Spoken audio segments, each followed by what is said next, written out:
اعوذ باللہ من الشیطان الرجیم بسم اللہ جی جی ہاں، سورہ زاریات، جی ہاں بالکل سورہ زاریات ہوگی آج سے۔ بسم اللہ، اعوذ باللہ من الشیطان الرجیم، بسم اللہ الرحمن الرحیم۔ سورہ زاریات ہے، یہ مکی صورت ہے، اور شروع میں یہ لفظ آیا تو اسی سے اس کا نام بھی ہے، والزاریات کے نام سے، کہ قسم ہے ایسی ہواؤں کی جو ذرات کو بکھیرتی ہوئی جاتی ہیں، پراگندہ شکل میں ذرات کو ادھر سے ادھر، ادھر سے ادھر لے جاتی ہیں اور بکھیر دیتی ہیں، اور اس کے بعد ایسی ہواؤں کی قسم ہے جو بہت ہی بھاری بوجھ بادلوں کا اٹھا کے لے کے چلتی ہیں، اور ایسی کشتیاں ہوتی ہیں جو بڑے آرام سے پانی میں بہتی چلی جاتی ہیں۔ اور اس کا ایک مطلب یہ بھی ہوتا ہے کہ بعض ایسی ہوائیں ہیں جو کشتیوں کو دوڑاتی چلی جاتی ہیں، یعنی ان کو لے کے آرام سے سمندر سے پار کرا دیتی ہیں ایک جگہ سے دوسری جگہ۔ فالمقسمات امراً، اور اس کے بعد اللہ تعالیٰ نے فرشتوں کو ایک ذمہ داری بنائی ہوئی ہے کہ ان کے ذمہ داریاں لگا رکھی ہیں کہ ہر ایک پہ تقسیم ہے، کہ ایک کام ایک کے ذمے ہے، دوسرا کے دوسرے ذمے ہے، تو وہ تقسیم کرنے والے ہیں اللہ کے حکم سے۔ اللہ تعالیٰ سے تم سے وعدہ کیا جا رہا ہے تم سے، وہ بالکل سچا ہے، اور قیامت کا دن آنے والا ہے۔ اب یہاں پر یہ بڑی دلچسپ اللہ تعالیٰ نے تشبیہ استعمال کی ہے، اگر ہم اس کو ذرا سا غور کریں تو اس میں کائنات کے اندر جو دنیا میں ہمیں ایک اندھا سا نظام چلتا ہے، اندھا بہرا، اور ہمیں کچھ اندازہ نہیں ہوتا کہ کون چلا رہا ہے اور کیسے چل رہا ہے اس کا، لیکن اللہ تعالیٰ یہ کہہ رہا ہے کہ تم جس اندھے بہرے نظام کو دیکھتے ہو اس کے اندر اس قدر آپس میں جوڑ ہے، میل ہے، اور ایسی حکمت ہے کہ تم اگر اس کو ذرا سا غور کرو گے تمہیں اس کے اللہ تعالیٰ کی حکمت تمہیں اس سے سمجھ میں آ جائے گی، اور یہ پتہ چل جائے گا کہ ساری چیزیں ایک اللہ تعالیٰ کے بنائے ہوئے اور طے کیے ہوئے نظام کے تحت چل رہی ہیں۔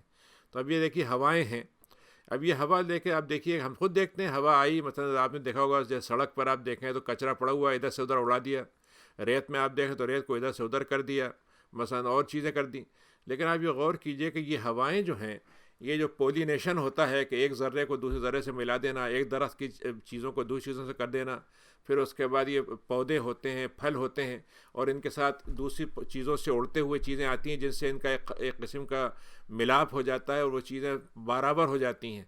تو یعنی یہ نظام اگر آپ دیکھیں تو ہمیں بالکل اندھا دھند لگے گا، لیکن حقیقت یہ ہے کہ اس کے اندر یہ ساری چیزیں جو رینڈم ہو رہی ہیں لیکن وہ ایک انجام پہ پہنچتی ہیں کہ ایک بہترین قسم کا پھول اور ایک بہترین قسم کا پودا اور ایک بہترین قسم کا پھل جو ہے وجود میں آ جاتا ہے۔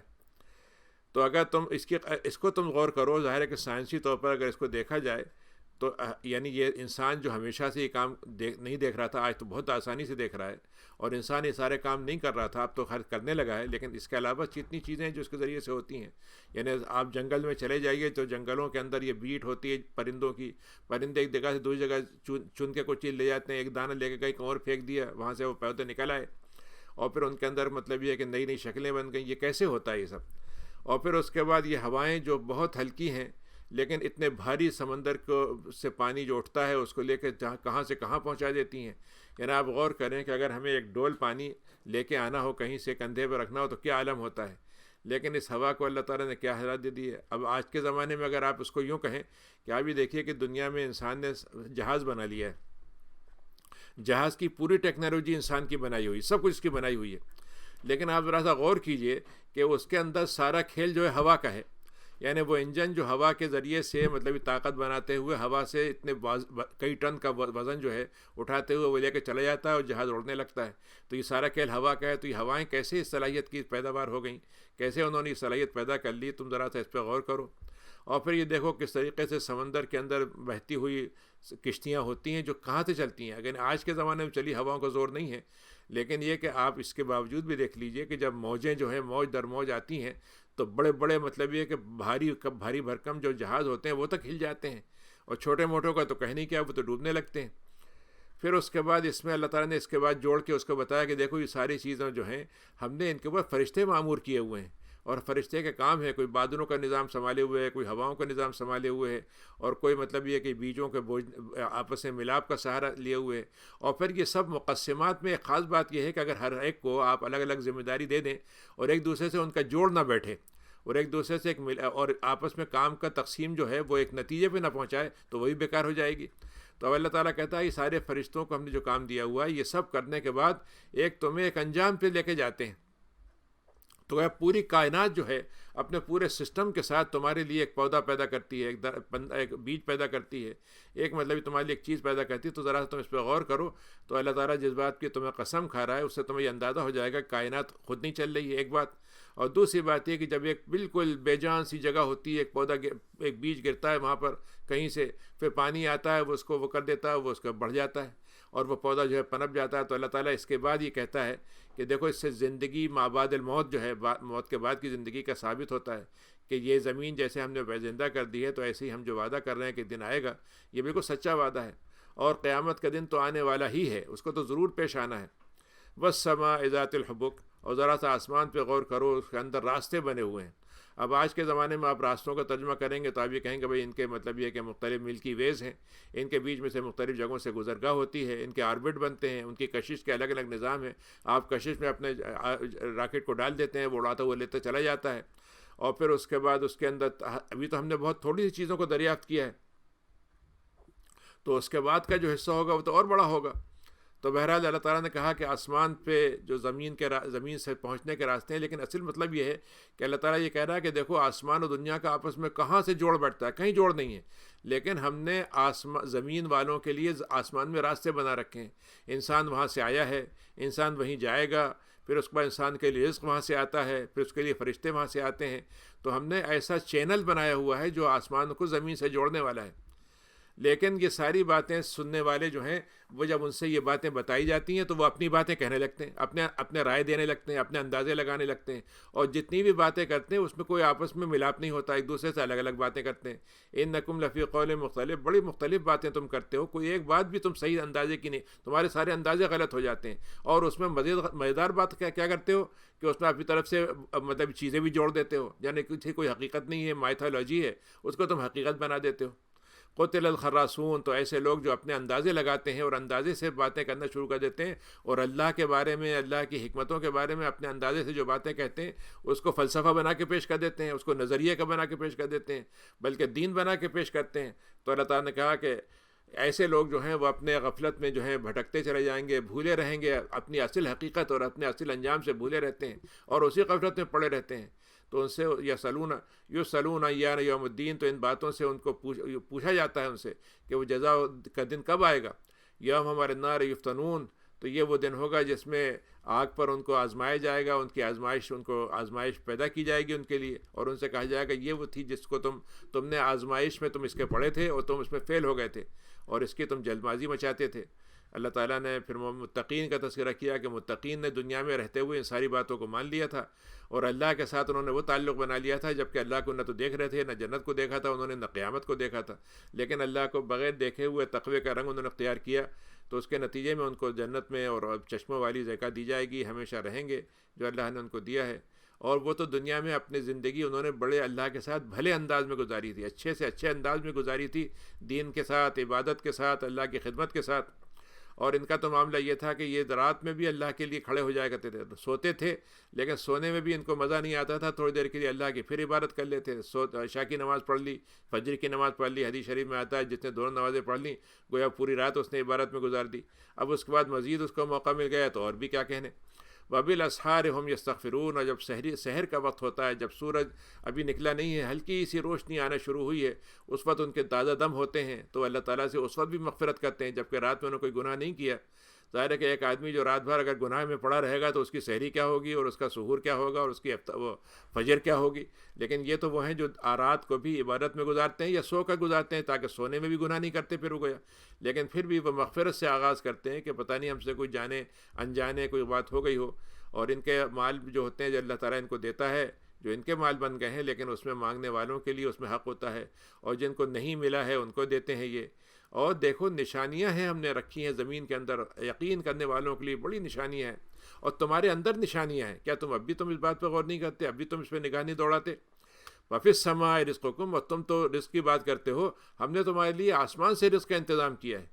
اللہ تعالیٰ کا حکم آسمان سے آتا ہے تو رزق اللہ کا حکم ہو، اللہ کا رزق آسمان سے ہو گیا. اللہ تعالیٰ پانی برساتا ہے، اس سے رزق ملتا ہے تو یہ اللہ کی طرف سے ہو گیا.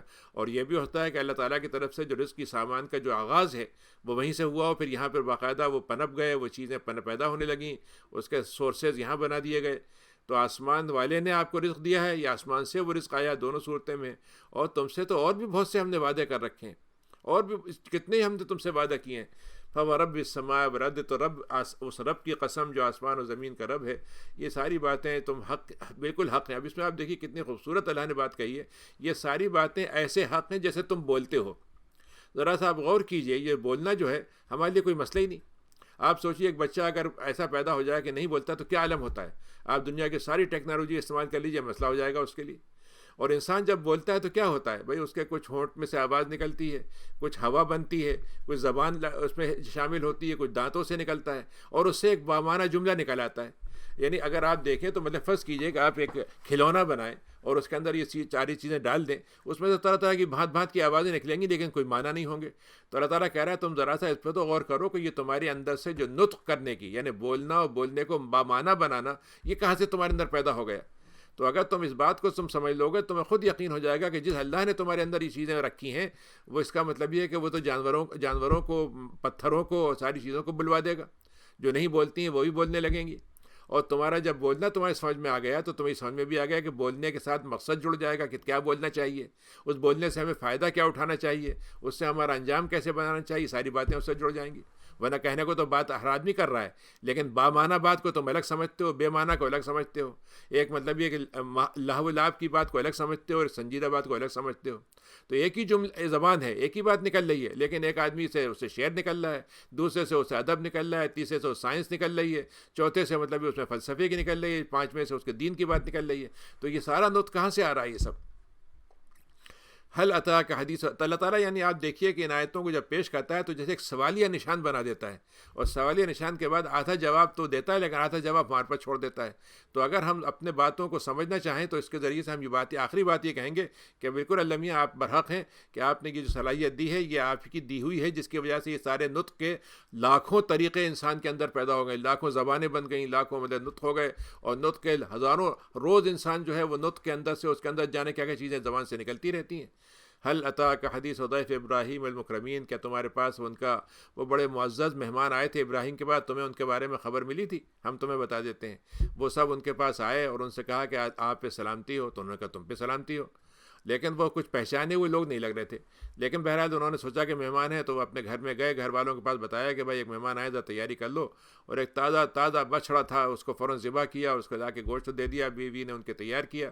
اس کو انہوں نے جب پکا کے لے کر آئے تو وہ کھائی نہیں رہے. انہوں نے کہا یہ کیا ہوا؟ تو ان کو سمجھ میں آ گئی بات کہ یہ فرشتے ہیں، یہ انسانوں کی شکل میں آئے، اور ان کو آنا ان کا جو ہے بے وقت تھا. تو ان کو یہ خطرہ ہوا کہ شاید یہ کوئی خطرناک بات یا کوئی ایسی بات لائیں جس سے کوئی اللہ تعالیٰ کی طرف سے ناراضگی کی بات ہے. تو انہوں نے فوراً کہا کہ نہیں آپ ڈریے نہیں، بلکہ ہم تو آپ کو اس ڈر کو دور کرنے کا ایک اور کام کرتے ہیں کہ اللہ تعالیٰ نے ہم کو جو کام کے لیے بھیجا ہے وہ تو بھیجا ہی ہے، ایک بشارت بھی دے کے بھیجا ہے کہ یہ بتا دیں کہ آپ بہت علم والا بچہ آپ کو اللہ تعالیٰ نوازے گا اس سے.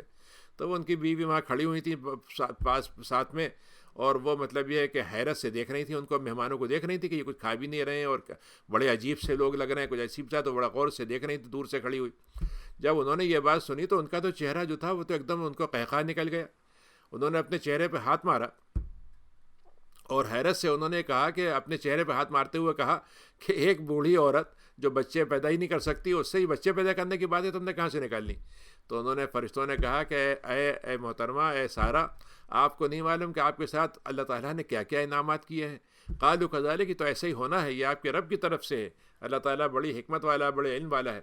پھر اس کے بعد جب ذرا سا وہ سکون ہو گیا ان کو، تو انہوں نے پوچھا کہ بھائی تم کیوں آئے ہو، کاہے کے لیے تم بھیجے گئے ہو؟ تو ہم کو انہوں نے کہا کہ ہم فرعون لوط کی قوم کے پاس بھیجے گئے ہیں جو بڑے جرم میں پڑے ہوئے ہیں، بڑی مجرمانہ زندگی گزار رہے ہیں، اور ہم نے ان کے لیے ایسے پتھر تیار کیے ہیں جو مٹی سے ہوں گے، جمی ہوئی مٹی ہوگی بڑی کرری، اور وہ ان کو ماری جائے گی. نشان ہر ایک پہ نشان ہے، جہاں لگنا ہے اسی پہ لگے گا، اور یہ حد سے گزرنے والوں کے لیے یہی سزا ہوتی ہے.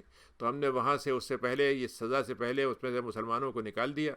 اور وہاں پہ کتنے لوگ تھے؟ صرف ایک لوط علیہ السلام کا گھر تھا جو مسلمان تھا، غیر بیتن، ایک مسلمان گھرانہ تھا، اور اس میں بھی ان کی بیوی ان کے ساتھ نہیں تھی. اور ہم نے ان کو نشانی بنا دیا ایسے لوگوں کے لیے جو ہمارے عذاب سے ڈرنا چاہتے ہوں. وفی موسیٰ، اور ذرا موسیٰ علیہ السلام کی بات کو اب ذہن میں تازہ کرو. جب ہم نے فرعون کے پاس ان کو بھیجا بڑی کھلی نشانیوں کے ساتھ، فتولیٰ برکنہ، تو اس کو اپنی طاقت پہ گھمنڈ آ گیا، اور اس نے ان کی وجہ سے ان سے ہماری بات ہی نہیں سننا چاہیے، ہماری بات پہ توجہ ہی نہیں دی اس نے، بلکہ یہ کہا کہ تم تو جادوگر لگتے ہو یا پاگل لگتے ہو. تو ہم نے اس کو اور اس کے لشکریوں کو سب کو ایک دریا میں لے جا کے ایسا ڈوب دے دیا کہ وہ ہمیشہ کے لیے ملامت زدہ ہو گئے، ان کی ملامت ہی ان کے ساتھ لگی رہ گئی۔ وفی عادن، اور عاد کی بات کو بھی ذرا سا آپ یاد کریں کہ جب ہم نے ان پہ ایسی ہوا بھیجی جو بانجھ تھی، جو کچھ پیدا ہی نہیں کرتی تھی، بلکہ صرف مطلب لوگوں کو مطلب یہ کہ اوندھا کر کے مار دیتی تھی۔ ما تذر من شیء، وہ جس جگہ پہ چلتی تھی اس جگہ پہ کوئی پیداوار بچتی ہی نہیں تھی، اور اس کو ایسا بنا دیتی جیسے گلی سڑی ہڈی ہوتی ہے۔ وفی سمود، اور تم سمود کے بارے میں ذرا سا دیکھ لو کیا ہوا تھا۔ ہم نے جب انہوں نے ہماری بات کو نہیں مانا، پھر مطالبہ کیا، ہم نے اونٹنی دکھا دی، اس کے بعد انہوں نے اس کو مار دیا، تو ہم نے کہا ٹھیک ہے، تم 3 دن کے لیے، کچھ مدت کے لیے تمہیں مہلت ہے، زندگی سے خوب مزے لے لو۔ تو اپنے رب کے ساتھ انہوں نے جب نافرمانی کی تو ان کے ساتھ ایسا بجلی کا کڑکا آیا کہ وہ دیکھتے رہ گئے۔ فَمَا اسْتَطَاعُوا مِنْ قِيَامٍ، وہ کھڑے بھی نہیں ہو سکے، اور کوئی مددگار بھی ان کا نہیں مل سکا ان کو۔ وقوم نوح، اور قوم نوح کا تو معاملہ آپ کو معلوم ہی ہے، اس سے پہلے ہی گزر چکا ہے ان سب سے، اور ان کی قوم بھی بڑی فاسقوں کی قوم تھی۔ وَالسَّمَاءَ بَنَيْنَاهَا بِأَيْدٍ، یہ جو اللہ تعالیٰ نے یہ آیت کہی ہے یہ بہت اہم آیت ہے 47 میں، کہ ہم نے آسمان کو اپنے ہاتھوں سے بنایا ہے۔ یعنی اپنے ہاتھوں کا مطلب ہوتا ہے جیسا آپ کہتے ہیں کہ انجینئر اگر یہ کہے، بادشاہ یہ کہے کہ میں نے یہ محل میں نے بنایا ہے، تو بادشاہ تو نہیں بناتا، تو بادشاہ تو اپنے ذرے کے احکام سے کرتا ہے۔ تو اللہ تعالیٰ کے لیے بنانے کا دونوں مطلب ہے کہ اللہ نے خود اپنے خاص طریقے سے حکم دیا، یعنی خاص حکم تھا اس لیے کہا، یا خاص فرشتوں کے ذریعے سے اس کو بنوایا۔ تو اللہ تعالیٰ نے کہا کہ ہم نے اپنے ہاتھوں سے بنایا ہے اور ہم اس کو بڑھاتے چلے جا رہے ہیں۔ یہ بہت اہم بات اللہ نے کہی، ایک لفظ کے اندر اللہ تعالیٰ نے پوری کائنات کے بارے میں، آج سائنسداں کہتے ہیں کہ کائنات پھیل رہی ہے، کائنات جو ہے پھیلتی جا رہی ہے۔ یہ دیکھیے اللہ تعالیٰ نے یہاں قرآن مجید میں کہا کہ ہم اس کو وسعت دیتے چلے جا رہے ہیں۔ وسعت دونوں طرح کی ہوتی ہے، وسعت کا مطلب یہ بھی ہے کہ گنجائش اس کی بڑھا دی، اور یہ بھی ہے کہ اس کے اندر اس کی کوالٹی اتنی اچھی کر دی کہ جتنی پہلی جگہ تھی اس میں اور زیادہ گنجائشیں ہو گئیں۔ وَالْأَرْضَ فَرَشْنَاهَا، ہم نے تمہاری زمین کو بچھونے کی شکل دے دی ہے کہ تم اس سے طرح طرح کی چیزیں بناتے ہو۔ فَنِعْمَ الْمَاهِدُونَ، تو ہم کتنے اچھے ہیں اس کو بچھانے والے، اور ہم نے ہر چیز کے جوڑے بنائے ہیں۔ اب یہ اللہ تعالیٰ کی طرف سے خاص بات ہے کہ اللہ تعالیٰ نے کہا کہ ہم چیز کو جوڑا بنایا، کیوں کہ اس لیے کہ ہر انسان اور ہر مخلوق اپنی جگہ پہ ادھوری ہے، جب تک اس کے ساتھ جوڑا نہیں ہوگا مکمل نہیں ہوگی۔ دنیا کی واحد ذات صرف اللہ تعالیٰ کی ہے جو تنہا ہے اور تنہا مکمل ہے، اس کو کسی جوڑے کی ضرورت نہیں۔ تو ہم نے تمہارے لیے جوڑے بنائے ہیں تاکہ تمہیں یاد دہانی حاصل ہو۔ فَفِرُّوا إِلَى اللَّهِ، تو اب تمہیں کیا کرنا چاہیے دنیا میں؟ کیا کرو تم؟ اللہ کی طرف دوڑ پڑو، اللہ کی طرف، اللہ کے احکام کی طرف، اللہ کے دین کی طرف، اللہ کو راضی کرنے کے کاموں کی طرف۔ اور دنیا سے جو ہے، اگر دنیا تمہیں بھٹکانے لگے تو اس سے بھاگ کر اللہ کی طرف اور آخرت کی طرف۔ اور میں تو تمہارے لیے صرف ڈرانے والا بن کر آیا ہوں، اور دیکھو اللہ کے ساتھ کسی کو آپ خدا مت بنانا، اور میں تمہارے لیے ایک بہت ہی ڈراوا دینے والا بنا کر بھیجے گیا ہوں، بڑے کھلے طور پر بتانے کے لیے۔ کذالک ما اتى الذین من قبلهم من رسول، جب بھی اس سے پہلے رسولوں کے پاس رسول آتے تھے کسی قوم کے بعد، تو وہ کہتے تھے جادوگر ہے یا مجنون ہے۔ اتواصوا بھی، تو کیا انہوں نے مطلب یہ ہے کہ آپس میں اتواصوا بھی، اللہ تعالیٰ کہتا ہے کہ انہوں نے ایک دوسرے کی وصیت کی تھی، یعنی یہ جو ایک نبی نے یہ بات کہی، نبی سے ایک بات کہی، دوسرے نے بھی کہی، تو کیا یہ لوگ آپس میں ایک دوسرے سے جوڑ لگے ہوئے تھے کہ تم ہر ایک کو سمجھا دیتے کہ دیکھو ہم نے یہ کہا تم بھی یہ مت کہنا، تو آپس میں انہوں نے ملی بھگت کر لی تھی؟ نہیں، اللہ تعالیٰ کہتا ہے کہ یہ جتنے بھی سرکش ہوتے ہیں سب کی بات ایک ہی ہوتی ہے، سب کی بات ایک کیا ہوتی ہے؟ انکار کرنا، اور انکار کرنے کے بعد حق کو ماننے کے بجائے اس کے لیے طرح طرح کے اس میں اس کو کمزور بنانے کے لیے کچھ اس میں کہتے ہیں نا ٹائٹل لگا دینا۔ آج بھی آپ دیکھ لیجئے کہ مطلب اسلام کو اگر رد کرنا ہو تو ایک آدمی یہ کہے صاحب بہت اچھا مذہب ہے، بہت شاندار ہے، لیکن دیکھیے بات یہ ہے کہ میں نہیں مانوں گا، ایک تو ایک بات ہوئی، لیکن وہ یہ کہ صاحب میں ماننا نہیں چاہتا کیونکہ اسلام میں فلاں خرابی ہے اور فلاں اعتراض کی بات ہے، فلاں بات مجھے سمجھ میں نہیں آتی، فلاں چیز مجھے قبول نہیں ہوتی۔ تو اللہ تعالیٰ کہتا ہے اس کی وجہ یہ نہیں ہے کہ اسلام میں کوئی کمزوری یا عیب ہے۔ قوم طاغون، یہ سارے لوگ جو ہیں سرکشی پہ اتر آتے ہیں، اور فتول عنہم، تو اے نبی آپ ان سے منہ موڑ لیں، اور آپ اگر ان سے منہ موڑے رکھیں گے، آپ کی بات اگر وہ نہیں سنتے ہیں آپ بھی منہ موڑ لیجئے، ہماری طرف سے آپ پہ کوئی ملامت نہیں ہے، اور آپ تو آپ یاد دہانی کرتے رہیے، اور آپ کی یاد دہانی کس کو فائدہ پہنچائے گی؟ جو ایمان لانے والے۔ وما خلقت الجن والانس الا ليعبدون، ہم نے انسانوں کو جنوں کو کاہے کے لیے پیدا کیا ہے؟ کہ یہ ہماری عبادت کریں۔ اللہ تعالیٰ نے کہا ہے کہ تم کو ہم نے عبد بنایا ہے۔ عبد کے دو مطلب ہوتے ہیں۔ عبد کا ایک مطلب تو یہ ہے کہ انسان جو ہے اپنی ذاتی زندگی میں اس کے اندر پریپریشن ہونی چاہیے کہ وہ اللہ کی بندگی کے لیے اپنے آپ کو ایبل، اپنے آپ کو کہتے ہیں نا کہ اپنے آپ کو آپ ڈیولپ کر لیں، اپنے آپ کو آپ اس کا ایبل بنا لیں۔ یعنی بالکل ایسے ہوتا ہے جیسے سمجھیے کہ اگر ایک سڑک ہے، آپ اس پہ گاڑی چلائیں گے تو بالکل نرم انداز میں، بالکل دھیمے انداز میں اور بغیر دھچکوں کے چلے گی گاڑی، لیکن اگر وہ اوبڑ کھابڑ ہو، اونچا نیچا راستہ ہو تو سڑک پہ چلنا بہت مشکل ہوگا۔ تو عبد کا مطلب یہ ہو کہ انسان اپنے آپ کو اللہ کے حکم کو قبول کرنے کا اہل بنا لے، یہ پہلا عبد ہے. اور دوسرے عبدیت یہ ہے کہ جب اللہ تعالیٰ اس کو حکم دے دے کہ اب میرا کام مانو تو وہ پہلے سے تیار تھا، وہ اس کو مان لے گا.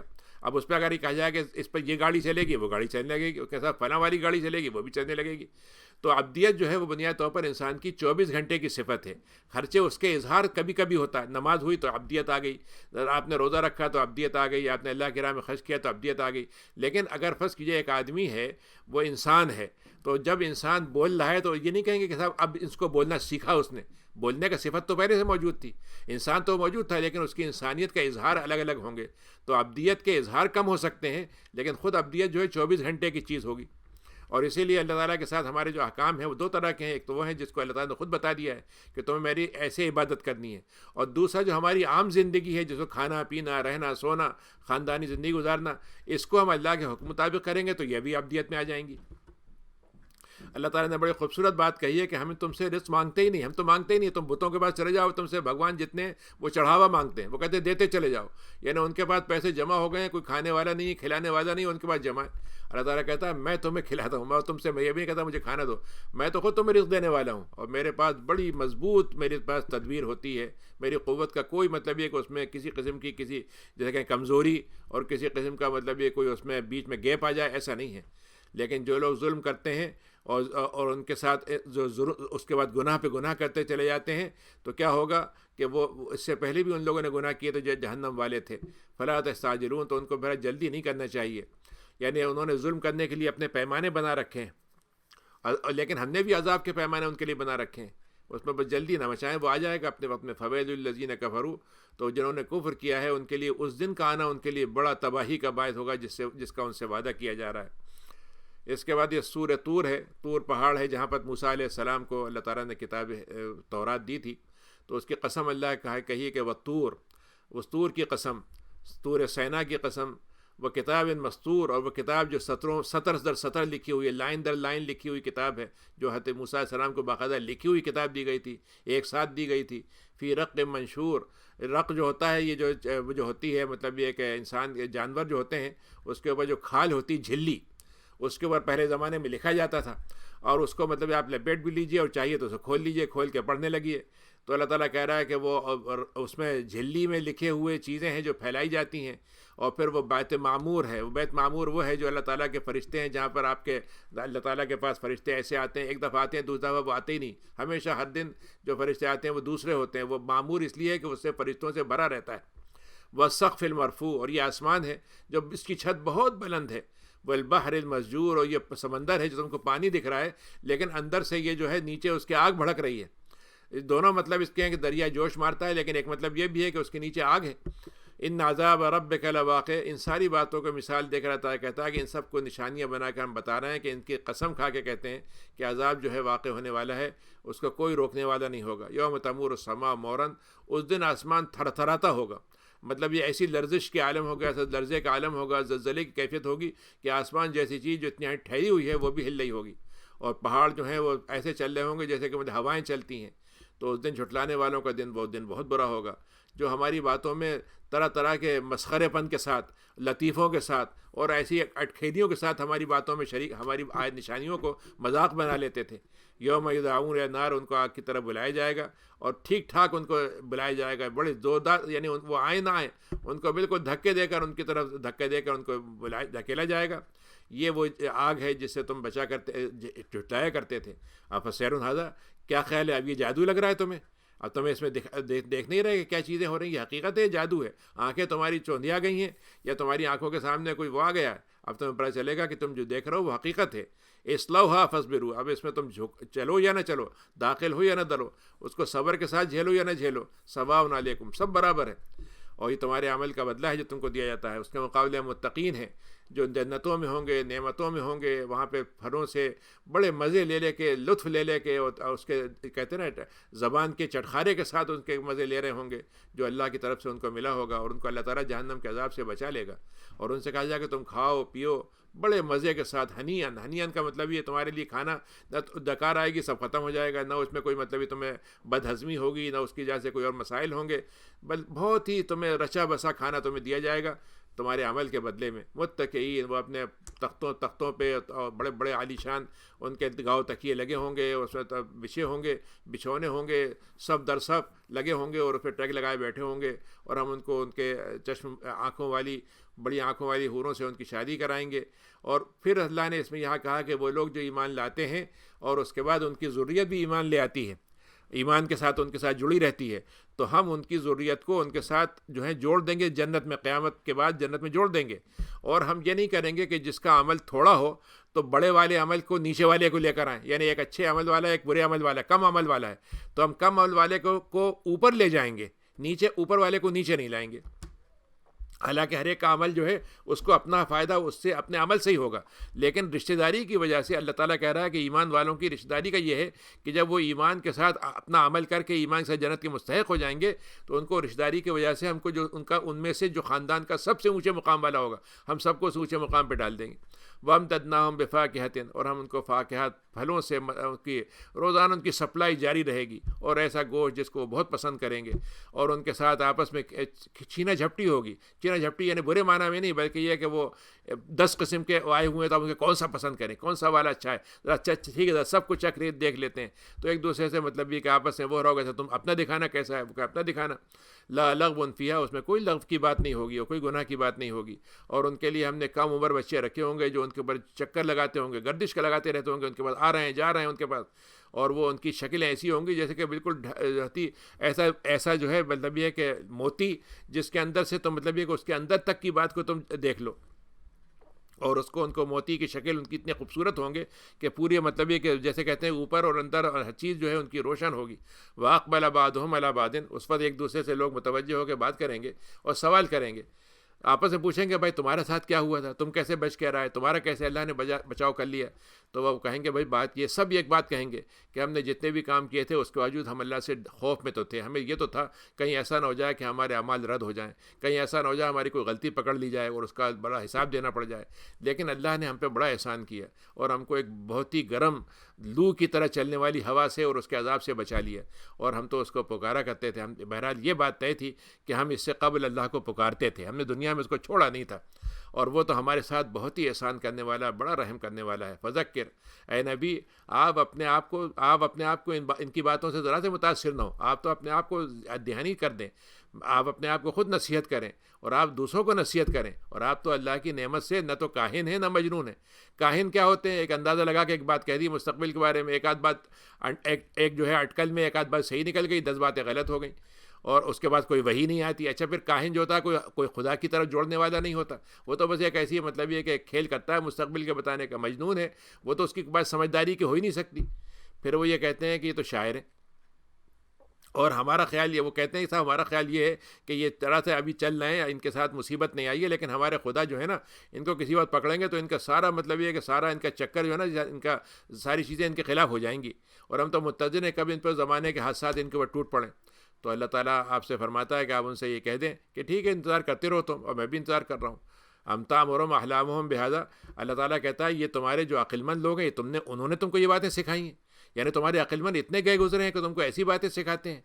نہیں، یہ بات نہیں ہے۔ کیا ہے یہ؟ وہی سرکش قوم ہے، سرکشی کی بات ہے، یعنی کوئی ایسی بات نہیں ہے کہ جو یہ باتیں انہوں نے کہی ہیں کسی بڑے سمجھدار آدمی نے بات کہی ہے، سمجھدار ایسا ہوتا تو وہ تو دین کی بات کو مان لیتا، یہ تو سرکشی میں آ گئے ہیں۔ ام یقولون تقولہ، یہ بات تو یہ کہتے ہیں کہ انہوں نے خود اپنی طرف سے گھڑ لیا ہے، نہیں یہ باندھنا نہیں چاہتے۔ اصل سبب یہ نہیں ہے کہ گھڑا ہوا ہے، اصل بات یہ ہے کہ ان کو ایمان نہیں لانا، تو اپنی طرف اپنے آپ کو بچانے کے لیے طرح طرح کے عذر تراش لیتے ہیں۔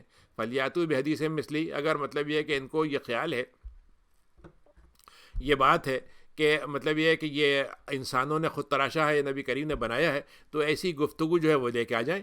اب یہاں پر وہ میں نے ایک دفعہ یہ بات کہی تھی کہ جیسے ایک آیت کی بات بھی آئی ہے تو یہاں پر ایک حدیث کا لفظ اس میں آیا ہے، یعنی اگر دیکھا جائے تو قرآن مجید کا ایک حصہ، ایک ٹکڑا اور ایک آیت اگر تم لا سکتے ہو تو لے آؤ، اس جیسی بات کو لے آؤ، اگر تم سچے ہو۔ ام خلقوا من غیر شیء ام هم الخالقون، کیا وہ بغیر کسی چیز کے پیدا کر دیے گئے تھے؟ یعنی ان کا مطلب میٹیریل نہیں تھا، بس وہ اچانک جو ہے مطلب بازار میں نکلے اور معلوم ہوا کہ پیدا ہو گئے تھے، یا ان کا ایک سلسلہ ہوا تھا کہ ان کے ماں باپ تھے، ان کے ذریعے سے پیدا ہوئے تھے، پنپے تھے، چھوٹے سے بڑے ہوئے تھے، یا یہ کہ وہ خود پیدا ہو گئے تھے؟ ام هم الخالقون، یا انہوں نے اپنے آپ کو خود پیدا کر لیا ہے؟ یا انہوں نے زمین آسمان کو انہوں نے پیدا کیا ہے؟ بل لا یوقنون، اس بات پہ یقین نہیں رکھتے. یعنی آج کا دنیا کا سب سے بڑا سائنسداں بھی جو ہے، مطلب یہ ہے کہ جو اپنے آپ کو سب سے بڑا دہریہ بھی مانتا ہے اور ملحد مانتا ہے، وہ یہ ثابت نہیں کر سکتا کہ ہم نے زمین کو پیدا کیا. یعنی یہ ابھی تک جملہ کسی نے نہیں کہا. ہاں ان کے پاس شرم، ان کے پاس یہ ہے کہ خدا کو تو نہیں ماننا، تو خدا کی جگہ کس کو مانے؟ انہوں نے کہا نہیں، وہ فلاں موقع پر ایک بہت بڑا ایکسپلوژن ہوا تھا اور ایک مطلب یہ بگ بینگ ہوئی تھی اور فلاں ہوا تھا اور ایسے پیدا ہو گیا تھا. بھائی بات یہ ہے کہ یہ ساری چیزیں پیدا ہو گئیں، تو اگر وہ بگ بینگ ہے تو بگ بینگ کو آپ خالق مان لیجئے. تو بگ بینگ جو ہے اس نے کیوں پیدا کیا، مقصد کیا تھا، وہ آپ کو بتانا چاہیے تھا، بتائے. تو اللہ تعالیٰ جس نے پیدا کیا ہے وہ کہہ رہا ہے میں نے پیدا کیا ہے، پھر وہ یہ بتا رہا ہے ہم نے تم کو کیوں پیدا کیا، پھر یہ بھی بتا رہا ہے کہ میں تمہاری زندگی کو واپس کیسے لے لوں گا. آپ اس کی باتوں کو تو بالکل غیر عقلی اور غیر سائنٹیفک کہتے ہیں، لیکن جو آپ اندازے لگاتے ہیں، تو اللہ تعالیٰ کہتا ہے یہ سارے اس لیے ہیں کہ یقین نہیں لانا چاہتے. یہ امندہم خزائن ربک، کیا ان کے پاس کوئی اللہ تعالیٰ کی طرف سے بڑے خزانے نکل آئے زمین کے جن کو یہ اپنے آخرت میں بھی استعمال کر لیں گے؟ یا یہ کہ دنیا میں ان کو ہم نے ذمہ داری بنا دی ہے کہ تم داروغہ بن کے رہنا؟ ام لہم سلمون، یا ان کے بعد کوئی ایسی سیڑھی ہے جس کو وہ آسمان پہ جا کے لگاتے ہیں اور آسمان کی باتیں جو ہو رہی ہوتی ہیں اس کو سن لیتے ہیں. تو اگر کوئی ایسا سننے والا ان کو ملا ہو تو ذرا سے لا کے ہمیں بتا دیں، آپ کے سامنے لا کے بتا دیں. پھر بیٹیاں بناتے ہیں اللہ کے لیے اور اپنے لیے بیٹے پسند کرتے ہیں. ام تسألہم اجرا، کہ آپ ان سے کوئی اجر مانگتے ہیں؟ یا نبی آپ تو ان سے اجر نہیں مانگتے، تو یہ کیوں آپ کو مطلب یہ خواہ مخواہ کے لیے کمزور مانتے ہیں یا آپ کو دبانا چاہتے ہیں؟ اور وہ ہمیں کیا دیں گے، وہ تو اپنے بوجھوں سے خود لدے ہوئے ہیں. یعنی اللہ تعالیٰ یہ کہہ رہا ہے کہ یہ جو آپ کے مقابلے میں بڑے بڑے مالدار ہیں، کھرب پتی ہیں، اگر آپ ان کی صورتحال دیکھیں گے تو آپ کو پتہ چلے گا جتنا ان کے پاس ہے اس سے زیادہ کہ وہ دبے ہوئے ہیں، اس سے زیادہ ان کے اوپر لون پڑے ہوئے ہیں، اس سے زیادہ ان کی ذمہ داریاں پڑی ہوئی ہیں. تو وہ تو اتنے گناہ بھی اور ان کی ذمہ داریاں جو ہیں وہ آپ کو ایک پیسہ دینے میں ان کو پریشانی ہوگی، تو وہ آپ کو کیا اجر دیں گے؟ ام عندہم الغیب، کیا ان کے پاس کوئی غیب کی بات آ گئی ہے جس کو انہوں نے لکھ رکھا ہوگا؟ ام یریدون کیدن، یا یہ کہ اللہ آپ کے ساتھ وہ کوئی سازش کرنا چاہتے ہیں؟ فالذین کفروا هم المکیدون، تو جو لوگ کفر کرنے والے ہیں سازش تو ان کے ساتھ ہو رہی ہے، یعنی وہ اس سازش کا شکار ہوں گے، خود اس میں پھنسیں گے. یا ان کو اللہ کے علاوہ کوئی اور خدا مل گیا ہے، تو اللہ تعالیٰ تو بہت پاک ہے کسی شریک سے. وہیں یرو کسفا من السماء، جب اللہ کی طرف سے کوئی عذاب کا ٹکڑا آتا ہے تو وہ سمجھتے ہیں کہ یہ تو بڑا تہ بتہ بادل آ رہا ہے اور ہمیں اس سے بڑا فائدہ ہوگا. فذرہم یخوضوا، تو اے نبی آپ ان کو انہی چٹخارے لینے والی باتوں میں، اندازے لگانے والی باتوں میں، ویلعبوا، تو ان کو آپ چھوڑ دیں اس حالت میں. فذرہم حتی یلاقوا، اے نبی آپ ان کو چھوڑ دیں یہاں تک کہ وہ اس دن سے ان کی ملاقات ہو جائے گی جس میں ان کو جب بے ہوش کر دیے جائیں گے، یعنی قیامت کا دن. اور اس دن کو کوئی چیز، ان کی تدبیریں، ان کا سازشیں کوئی کام نہیں آئیں گی، نہ وہاں کوئی مدد کے لیے ان کے لیے کھڑا ہوگا. اور جنہوں نے دنیا میں ظلم کیا ہے ہمارے ساتھ ظلم کیا ہے، ہمارے دین کے ساتھ، ہمارے رسول کے ساتھ اور اپنے ساتھ، ان کو عذاب اللہ تعالیٰ کی طرف سے ملے گا جس کے پاس اور اس کے علاوہ بھی بہت سے عذاب ہیں جو ہم نے ان کے لیے تیار رکھے ہیں، لیکن ابھی ان کو پتہ نہیں ہے. اس بے وصب لحکم رکھا، اے نبی آپ کا کام تو یہ ہے کہ آپ صبر کے ساتھ اپنے مشن پہ قائم رہیے، اور جو اللہ تعالیٰ کی طرف سے حکم آ رہا ہے اس کو آپ راضی ہو کر جھیل لیجئے، اس کو برداشت کیجئے، بلکہ اس کو مطلب یہ خوشی سے اس کو کیجئے. آپ تو ہماری نگاہوں میں ہیں، ہم تو آپ کو نگاہوں میں رکھے ہوئے ہیں. یہی بات جو موسیٰ سے اللہ تعالیٰ نے کہی تھی وہ نبی کریم سے کہا ہے کہ ہماری نگرانی میں آپ کا سارا کام ہو رہا ہے، ایک لمحہ آپ کا ہماری نگرانی میں. وَسَبِّحْ بِحَمْدِ رَبِّكَ، اور اے نبی آپ تسبیح بیان کیجئے جب آپ کھڑے ہوتے ہیں، جب آپ رات کو سوتے ہیں، صبح کے بعد جب آپ کھڑے ہوتے ہیں یا نماز میں کھڑے ہوتے ہیں اس وقت یہ کہیے. اور رات کا وقت جب ہوتا ہے اس وقت آپ سونے کا وقت ہوتا ہے اس وقت بھی آپ اللہ کی تسبیح بیان کیجئے. اور جب جو رات کا وقت گھٹنے لگتا ہے اور صبح کا وقت شروع ہونے والا لگتا ہوتا ہے، جب ستارے جو ہیں ڈوبنے لگتے ہیں اس وقت بھی آپ اللہ کی تسبیح بیان کیجئے. سورہ نجم ہے، اس کے اندر تھوڑا سا تذکرہ ہے جو معراج کے واقعہ جو بنی اسرائیل کا ہم نے سورہ بنی اسرائیل میں 15ویں سپارے میں پڑھا تھا. تھوڑی سی تفصیل یہاں پر ہے. اس کو اللہ تعالیٰ نے اس طریقے سے بیان کیا ہے کہ وہ ستارے کی قسم جو ڈوب جاتا ہے، یعنی ستارہ اگر اپنی جگہ پر خدا ہوتا تو کبھی ڈوبنے کا انتظام نہیں کرتا، اپنے لیے تو ہمیشہ روشن رہتا، لیکن وہی ستارہ ہے دن آتا ہے تو وہ ڈوب جاتا ہے، پتہ نہیں چلتا کہاں گیا. ما ضل صاحبکم، لیکن جس خدا کے ساتھ تمہارا نبی جڑا ہوا ہے اس کا ڈوبنے کا مقام نہیں ہے، وہ کبھی نہیں ڈوبتا، وہ ہمیشہ کے لیے روشن ہے، ہمیشہ اس کی روشنی باقی رہتی ہے. اور تمہارا یہ جو ساتھی ہے، یعنی نبی کریم کے بارے میں اللہ نے استعمال کیا کہ تمہارے ساتھی، حالانکہ وہاں پر ساتھی تو ان کے نبی کریم کے لوگ ساتھی تھے، لیکن اللہ تعالیٰ نے آپ کو ان کا ساتھی بتایا کہ یہ تمہارے زندگی بھر کے ساتھی ہیں. اور اس لیے وہ ساتھی کہا کہ یہ تو آپ کے ساتھ پہلے بھی رہتے تھے، کوئی نئی بات تو ہے نہیں کہ اچانک کہیں آسمان سے اتر کے آئیں، تمہاری زندگی ان کے ساتھ گزری ہے. تو یہ کبھی بھی نہ تو گمراہ ہوئے، نہ انہوں نے کوئی ایسی بات کہی جو بھٹکنے والی بات کہتی ہے. وما ينطق عن الهوى، اور یہ وحی کی بات کرتے ہیں، اپنی مرضی سے کوئی بات نہیں کہتے، خواہش سے نہیں بہتے بات. ان هو الا وحی یوحى، یہ اللہ تعالیٰ کی وحی ہوتی ہے جو ان پہ کی جاتی ہے۔ اسی بات کو آتا ہے، ایک صحابی تھے عبداللہ ابن عمر بن عاص جو تھے، وہ حدیث لکھا کرتے تھے۔ لوگوں نے کہا پتہ نہیں نبی کریم کبھی ایسے ہوتے ہیں کہ غصے میں ہوتے ہیں یا کوئی ایسی بات ہوتی ہے تو وہ لکھتے ہو، تم پتہ نہیں وہ لکھنا چاہیے کہ نہیں۔ تو انہوں نے جب لکھنا چھوڑ دیا تو آپ سے ایک دفعہ پوچھا کہ تم لکھتے تھے کیوں نہیں لکھ رہے؟ تو انہوں نے کہا لوگوں نے یہ کہا، تو انہوں نے کہا نہیں، اس زبان سے لکھ لیا کرو، جو نکلتا ہے اس سے وحی کے علاوہ کچھ نہیں ہوتا، وہی بات میں کہتا ہوں جو وحی کے ذریعے سے ہوتی ہے۔ تو ایسے فرشتے نے ان کو سکھایا تھا جو بہت طاقتور والا، بڑی قوتوں والا ہے، اور اس کے بڑے حکم چلتا ہے۔ ذو مرہ کا مطلب یہ ہے کہ اس کی طاقت جو ہے ہر ایک فرشتے جتنے ہیں اس کے ماتحت ہیں، اس کی تابعداری کرتے ہیں۔ فاستویٰ، اور وہ آسمان سے چل کے آیا اور آپ کے سامنے آ کے ٹک گیا۔ وہو بالافق الاعلیٰ، اور افق اس کی حیثیت یہ تھی کہ اس کی شخصیت اتنی تھی کہ پورے افق پہ چھا گیا تھا، وہ بلند ترین جگہ جو تھی افق کی اس پہ چھایا ہوا تھا۔ ثم دنا، پھر وہ افق سے نیچے کی طرف آیا، آپ سے قریب ہوا۔ فکان قاب قوسین، اور اتنا قریب ہوگا جیسے کمان ہوتی ہے، اس کو اگر کھینچا جائے تو دونوں اس کے سرے جو ہیں آپس سے مل جائیں، قریب قریب ہو جائیں، یا اس کے مطلب مل جائیں یا اس کو ہو جائے۔ فاوحیٰ الی عبدہ، تو اس نے ہمارے بندے کی طرف وہ وحی کی جو اس کو وحی کرنا تھی۔ ما کذب الفؤاد، تو آپ کا دل جو تھا اس کو کوئی کسی قسم کی دل کو قبول کرنے میں کوئی مسئلہ نہیں ہوا، تردد نہیں ہوا، کسی قسم کا اس کو شک نہیں ہوا کہ یہ میں کیا کر رہا ہوں۔ تو وہ جو دل دیکھ رہا تھا اس نے کسی قسم کی اس میں جھٹلاہٹ کی بات نہیں تھی، جھٹلانے کی بات نہیں تھی۔ اے لوگو، تمہیں جو نبی کو ہم نے دکھلا دیا ہے تم اس بات میں شک میں پڑتے ہو، جھگڑتے ہو اس بارے میں جو ہم نے اس کو دکھلایا تھا۔ انہوں نے تو ان کو اس سے پہلے بھی ایک دفعہ دیکھا تھا، نزلۃ اخریٰ، ایک بار اور ان کو دیکھا تھا، ان کو اترتے ہوئے دیکھا تھا، عند سدرۃ المنتہیٰ، جب کہ وہ سدرۃ المنتہیٰ پہنچ گئے تھے۔ جب ان کو معراج پہ لے گئے تھے تو سدرۃ منتہیٰ جب وہاں پہنچے تھے تو انہوں نے ان کو وہاں بھی دیکھا تھا۔ ان کو وہاں پر وہ جگہ ہے جہاں پر پناہ لینے کی جنت ہے، اور وہاں پر ایک بیری کا درخت ہے جس میں عجیب قسم کے منظروں کا ایک جھرمٹ ہوتا ہے وہاں پر، جو ایک کے بعد ایک آتا ہے، اور وہ بیری جو ہے ان جھرمٹ کو اور طرح طرح کے رنگوں کو اپنے اندر سمیٹے ہوتی ہے۔ اور یہ ساری باتیں جو آپ کو منظر دکھلائے جا رہے تھے جو آپ نے کبھی دنیا میں نہیں دیکھے، لیکن جب آپ نے یہ چکا چوند والی چیزیں دیکھیں تو آپ کی نگاہ جو تھی پھر نہیں گئی تھی، نہ تو آپ کے اندر کوئی ایسا بات ہوئی کہ جیسے آپ کی طاقت جو ہے وہ مطلب یہ کہ ایک دم ابل پڑے یا آپ عجیب قسم کی مطلب یہ ہائپر ہو جائیں، ایسا کچھ نہیں ہوا آپ کے ساتھ۔ اور اللہ تعالیٰ نے آپ کو بہت بڑی بڑی نشانیاں دکھلا دیں۔ افرأیتم اللات والعزیٰ، تو اے لوگوں تم جو سمجھتے ہو کہ کوئی لات ہوتے ہیں، کوئی عزیٰ ہیں، پہاڑ، یہ تمہارے دیوی دیوتا ہیں، اور تیسرا جو ہے منات ہے، جو تیسرا تین میں لات اور عزیٰ اور منات، یہ تین جو تم نے بنا رکھے ہیں، ان میں سے تم کہتے ہو یہ خوب رہی کہ ان میں سے کچھ عورتیں تم نے بنا رکھی ہیں، اور اللہ تعالیٰ کے لیے تم نے مطلب یہ کہ بیٹیاں، اللہ کی بیٹیاں بنا رکھی ہیں، اپنے لیے تم چاہتے ہو کہ مرد ہو۔ تلک اذن قسمۃ ضیزیٰ، یہ تو بڑی ظالمانہ اور ناانصافی کی تقسیم ہے کہ ہمارے لیے کچھ تمہارے لیے کچھ، دو پیمانے بنا رکھے ہیں۔ تم نے یہ جو کچھ کر رکھتے ہو یہ سب نام ہے تم نے بنا رکھے ہیں، اور تمہارے باپ دادا نے بنا رکھے ہیں۔ عامر ابن لحی کے نام سے ایک آدمی تھا جو سب سے پہلے شام گیا تھا اور وہاں سے یہ بتوں کو لے کر آیا تھا، اور وہاں سے بت پرستی شروع ہوئی تھی، ورنہ اس سے پہلے جو تھا کبھی بت پرستی کم سے کم یعنی بنی اسماعیل میں نہیں ہوتی تھی۔ پھر اس کے بعد ہر قبیلے نے اپنا اپنا خدا بنا لیا تھا، پھر الگ الگ موقعوں کے لیے خدا بنا لیے تھے، ایک صفا پہ لگا ہوا ہے، ایک مروہ پہ لگا ہوا ہے، کعبے میں بہت سے رکھے ہوئے ہیں، دوسرے مطلب یہ راستے میں ہوتے تھے، بعض جگہوں پر کچھ چھوٹے چھوٹے ہوتے تھے جو اپنے سفر میں ساتھ رکھتے تھے وہ لوگ۔ تم نے یہ سب نام رکھے گئے، اللہ تعالیٰ نے ان پہ کوئی دلیل نہیں اتاری، اور یہ تمہارا گمان ہے جس کے پیچھے تم چل پڑتے ہو، اور تمہاری خواہش نفس ہے۔ یعنی خواہش نفس کیا ہے؟ اصل میں بات یہ ہے کہ انسان کی مجبوری یہ ہے کہ اس کو کسی خدا کو ماننا ہے، کسی چیز کو ماننا ہے۔ اب نفس یہ کہتا ہے کہ بھائی اللہ کو مانو گے تو یہ بات سمجھ لو کہ اللہ میاں تم سے پھر روکے گا بھی تمہیں کہ یہ کرو یہ نہیں کرو، تو یہ ذرا سا اچھا نہیں لگتا۔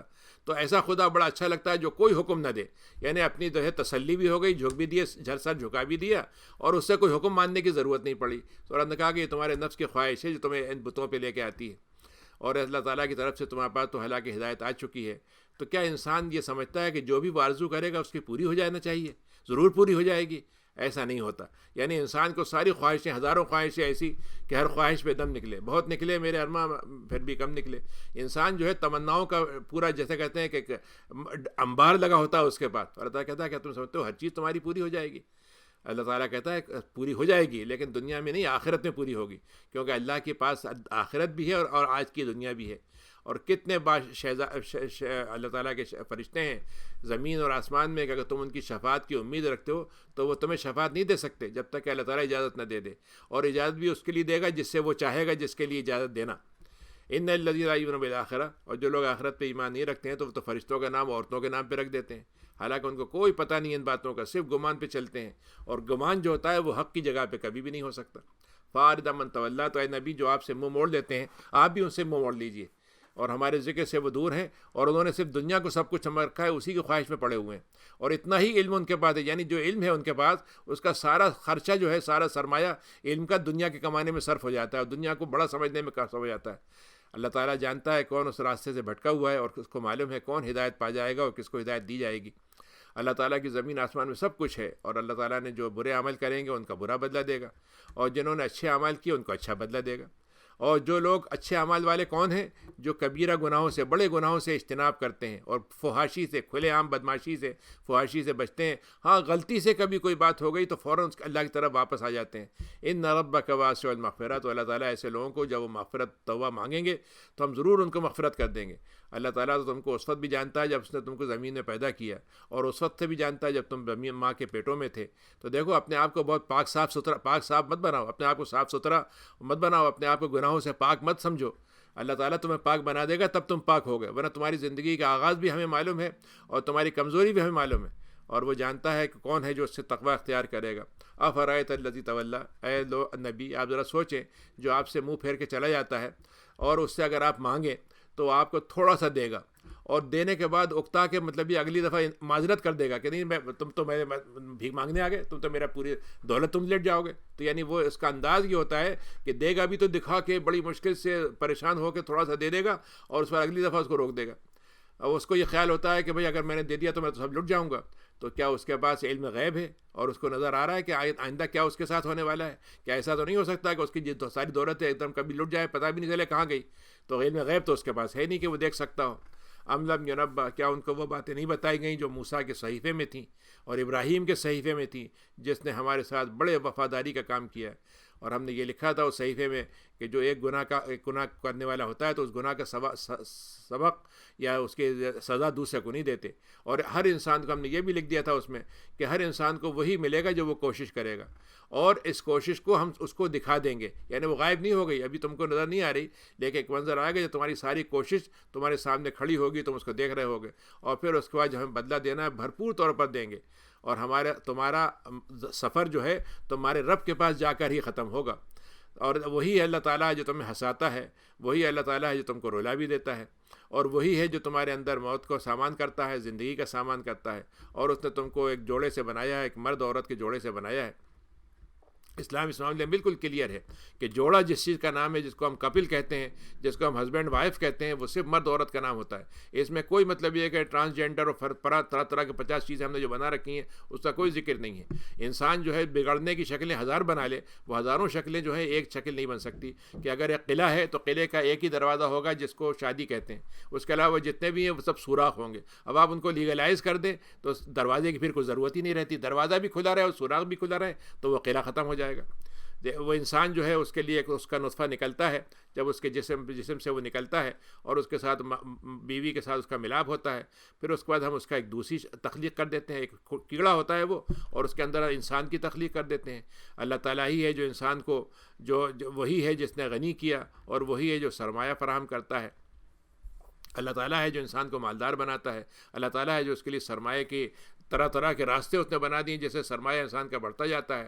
وَأَنَّهُ رَبُّ الشِّعْرَىٰ، اور وہ ستارے کا رب ہے جس کو یہ خدا سمجھتے ہیں، تو اللہ تعالیٰ اس کا رب ہے، اس ستارے کا، جس بہت ہی روشن ستارہ ہوتا ہے، عرب اس کو بہت زیادہ مانتے تھے، اور اسی نے عاد کو، جو پہلے والے عاد دو ہیں، ایک عاد وہ ہیں جو عرب جو پہلے والے تھے، اور ایک نمبر 2 تھے، تو 2 قسم کے عاد تھے، دونوں کو اللہ نے ہلاک کیا۔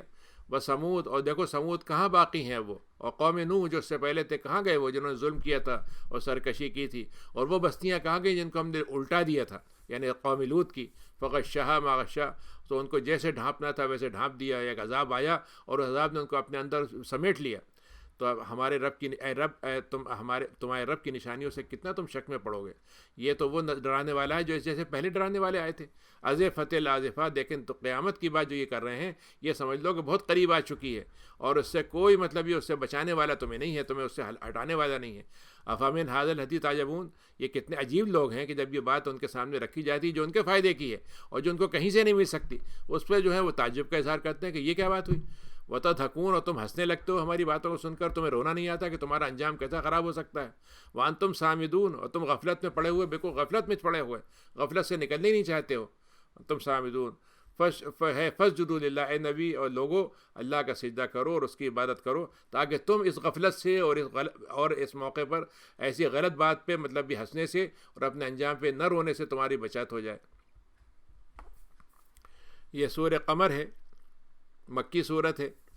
اس میں چونکہ چاند کے پھٹنے کا واقعہ ہے کہ تذکرہ ہے تو پہلی آیت میں ہی ہے، تو اسلام سے اس کا قمر نام رکھا ہے۔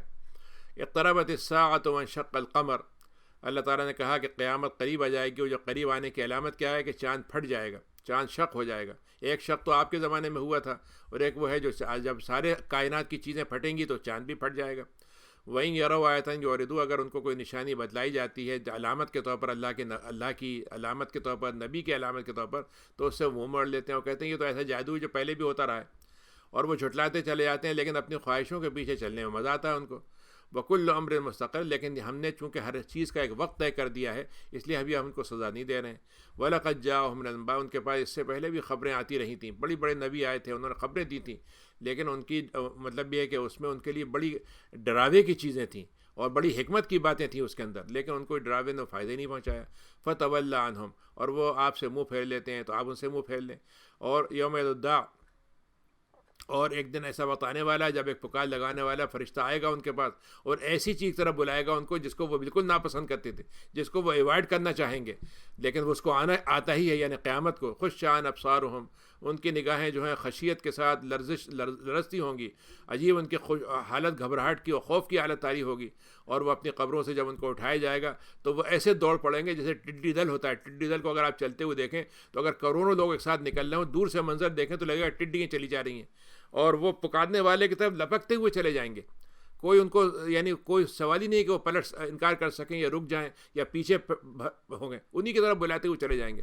فرشتے ان کو بلائے کہیں گے یہ جگہ ادھر آ جاؤ، اور اس دن کافر یہ کہیں گے او ہو یہ تو بہت سخت دن آ گیا ہمارے لیے، بڑا سخت دن ہوا ہے۔ کذبت قبلہم، تو اس سے پہلے بھی قوم نوح نے اس بات کو جھٹلایا تھا، اور انہوں نے ہمارے بندے کو جھٹلایا تھا اور اس کو کہا تھا یہ مجنون ہے، اور انہوں نے اس کو بڑا ڈرا دھمکایا تھا، یہ تک کہا تھا کہ ہم اس کو تم کو مار دیں گے، تمہیں نکال دیں گے۔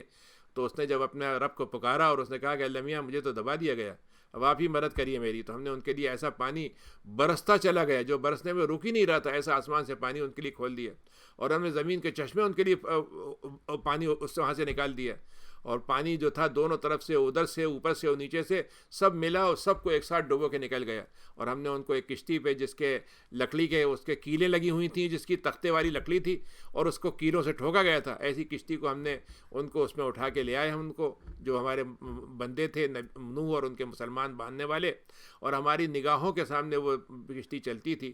یہ کافروں کا انجام ہوتا ہے۔ وَلَقَدْ تَرَكْنَاهَا آیَةً، اور ہم نے اس سے پہلے اور بھی نشانیاں چھوڑی تھی، لیکن کوئی ہے جو نصیحت پکڑے۔ فَكَيْفَ عَذَابِي وَنُذُرْ، اور نصیحت کیا ہے کہ میرا عذاب بڑا سخت ہوتا ہے، اور میرا ڈراوا جو ہے وہ پکا ہے، صحیح ہے، اس میں جھوٹ میں سمجھنا اسے۔ اور ہم نے قرآن کو اے لوگو تمہارے لیے ہم نے قرآن کو بڑا آسان کر دیا ہے، بولنے میں، پڑھنے میں، سمجھنے میں، عمل کرنے میں، اور سب سے آسان کیا ہے یاد دہانی کے لیے، یعنی جب ہم کلمہ پڑھیں، اللہ کا نام لیں، اللہ کی باتوں کو سنیں، تو اللہ تعالیٰ کی باتیں دل میں ہمارے اتر جائیں تو ہمارے لیے وہ قرآن سے آسان ہو جاتی ہیں۔ تو ہے کوئی ان میں سے جو نصیحت کو قبول کر لے؟ عاد نے اس سے پہلے جھٹلایا تھا، دیکھ لو ان کا عذاب کیسا ہوا اور ان کو ڈرانے کا کیا انجام ہوا۔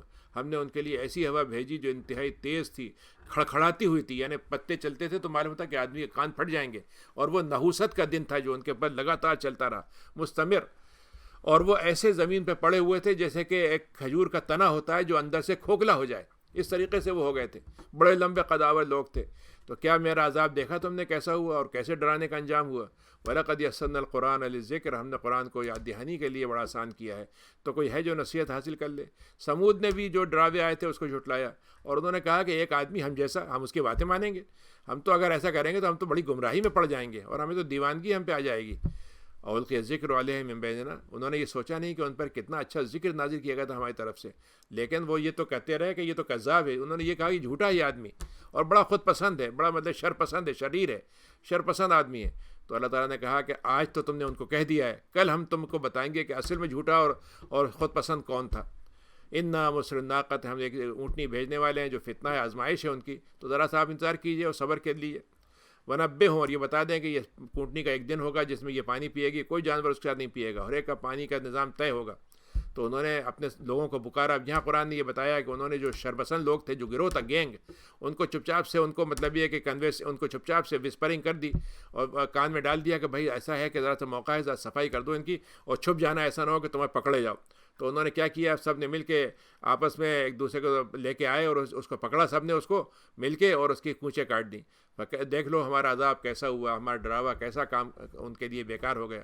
ہم نے ان پہ ایسی چیخ پھینکی, بھیجی ان کے اوپر کہ وہ بالکل ایسا ہو گئے جیسے کہ بھوسا ہوتا ہے, بھوسے کو آپ لگا دیں اور بھوسا جو ہے وہ سوکھ جائے اور اڑتا ہوا نظر آ جائے. یعنی اس طریقے سے بھوسا جو ہے وہ اڑتا چلا گیا کہیں پہ, گاد کی طرح ہو گئے وہ. لقد یسرنا القرآن, ہم نے قرآن کو بڑا آسان بنایا ہے, لیکن یاد دہانی لینے والوں کے لیے ہے. جو یاد دہانی لینا چاہیں وہ بتا دیں کون ہے.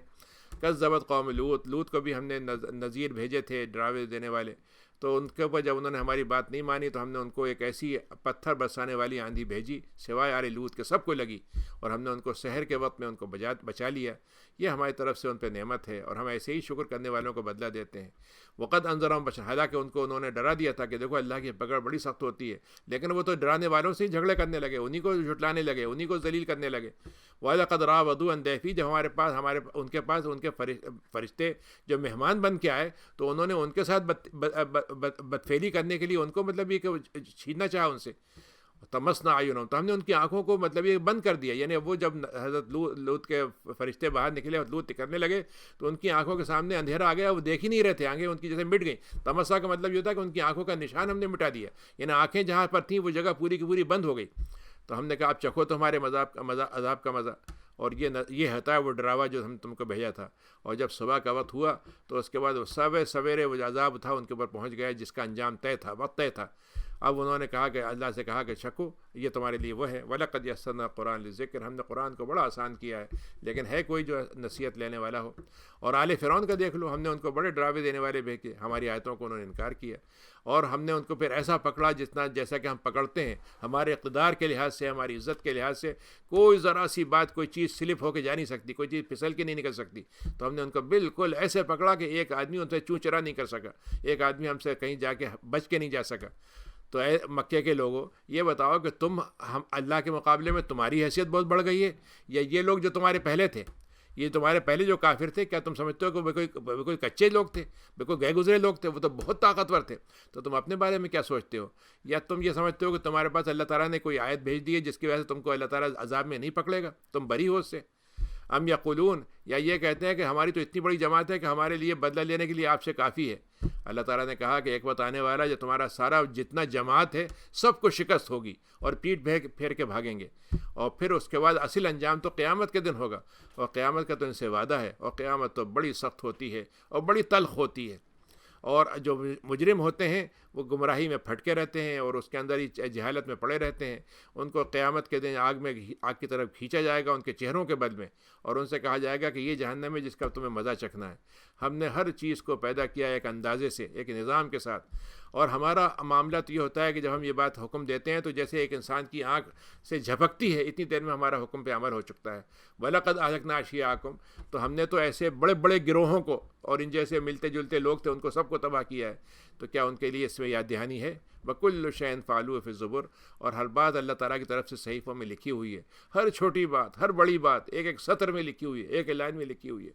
لیکن یہ بھی لکھا ہوا ہے کہ متقی جو ہیں وہ جنت میں رہیں گے, نہریں ہوں گی, ایک بہترین ان کا پاس سچائی سے بھرا ہوا ان کا ٹھکانہ ہوگا, ان کی بیٹھک ہوگی, اور ان کے پاس وہ بیٹھے ہوں گے اپنے وہ اقتدار والے, عزت والے بادشاہ کے پاس ان کی بیٹھک ہوگی.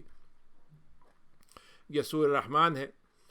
اس کے اندر بھی ظاہر ہے کہ آپ دیکھیں تو مکے کی جو زبان اتری تھی, مکے میں جو عربی زبان کا الفاظ ہے اس میں چونکہ عرب جو تھے خود بہت اپنے آپ کو سمجھتے تھے ہم عربی داں ہیں, اور چونکہ اس زمانے میں بہت زیادہ احکام نہیں اترے تھے, تو مکے کے دور کی جو کتاب آیتیں ہیں اس میں دو چیزیں آپ کو بہت ملیں گی. ایک تو عقیدے پر بہت زور ہے اور تنقید ہوگی غلط باتوں پر, غلط نظریات پر, غلط خیالات پر, اور دوسرا یہ کہ زبان اس کی بے پناہ زبردست ہے, یعنی ایسی کہ ایک آدمی اس میں اندر اس جیسا سمجھنا چاہے تو سمجھ لے, لیکن اگر اس جیسا بنانا چاہے تو کبھی سوچ بھی نہیں سکتا.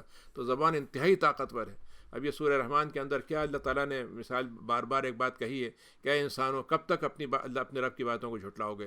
نشانی بہ نشانی بیان کر رہا اللہ تعالیٰ، پھر یہی پوچھتا جا رہا ہے. الرحمن، دیکھو وہ رحمان ہے جس نے تم کو قرآن پڑھنا سکھا دیا، قرآن کا علم سکھا دیا، اور ہم نے انسان کو پیدا کیا، پھر ہم نے اس کے اندر یہ صلاحیت پیدا کر دی کہ وہ اپنا ما فی الضمیر بہترین الفاظ کے ساتھ، بہترین معنی کے ساتھ ادا کر سکے. شمس، سورج اور چاند یہ بڑے حساب سے چلتے ہیں، اور ستارے اور درخت جو ہیں وہ اللہ کے لیے سجدہ کرتے ہیں. ہم نے آسمان کو بہت بلند رکھا ہوا ہے، اور ہم نے وہاں ایک ترازو رکھی ہوئی ہے. تو ہم لوگوں سے یہ کہتے ہیں کہ جو انسان ہمارے ساتھ جڑنے والے لوگ ہیں، ہمارے کو ایمان لانے والے لوگ ہیں، اور تمام انسانوں سے ہم کہتے ہیں کہ دیکھو ترازو میں ڈنڈی مت مارنا، ترازو کے ساتھ سرکشی مت کرنا، ترازو کو بدلنا نہیں، اور جو ترازو میں جتنا لکھا ہے اس کو اتنا ہی ماننا. یعنی دونوں باتیں ہوتی ہیں، ایک تو ترازو کا پیمانی میں بدل دوں، اور ایک یہ ہے کہ ترازو جو کہہ رہی ہے اس کو مانوں نہیں میں، کہ بھائی ایک لکھا ہوا اس میں 1 کلو ہے لیکن میں کو نہیں صاحب تو آدھا کلو ہے، یہ بھی ہے. اور ایک یہ ہے کہ میں ترازو اپنی بنا دوں اللہ کے حکم کے مقابلے میں، اللہ نے جو معیار بنایا حلال حرام کا میں اپنا ترازو بنا دوں اس کی، یہ بھی اس سے سرکشی ہوگی. اور دیکھو ہم نے جو انصاف کے ساتھ پیمانہ بنایا ہے اسی کو قائم رکھو، اور اپنے پیمانوں کو خسارے والا مت بناؤ. یہ ساری زمین اللہ نے مخلوق کے لیے رکھی ہے، اس میں ہم نے تمہارے لیے طرح کے پھل رکھے ہیں، مزیدار پھل رکھے ہیں، کھجور ہے، اور جو غلاف کے اندر بھری ہوئی ہوتی ہے، غلاف در غلاف ہوتی ہیں، ایک خوشہ در خوشہ ہوتے ہیں.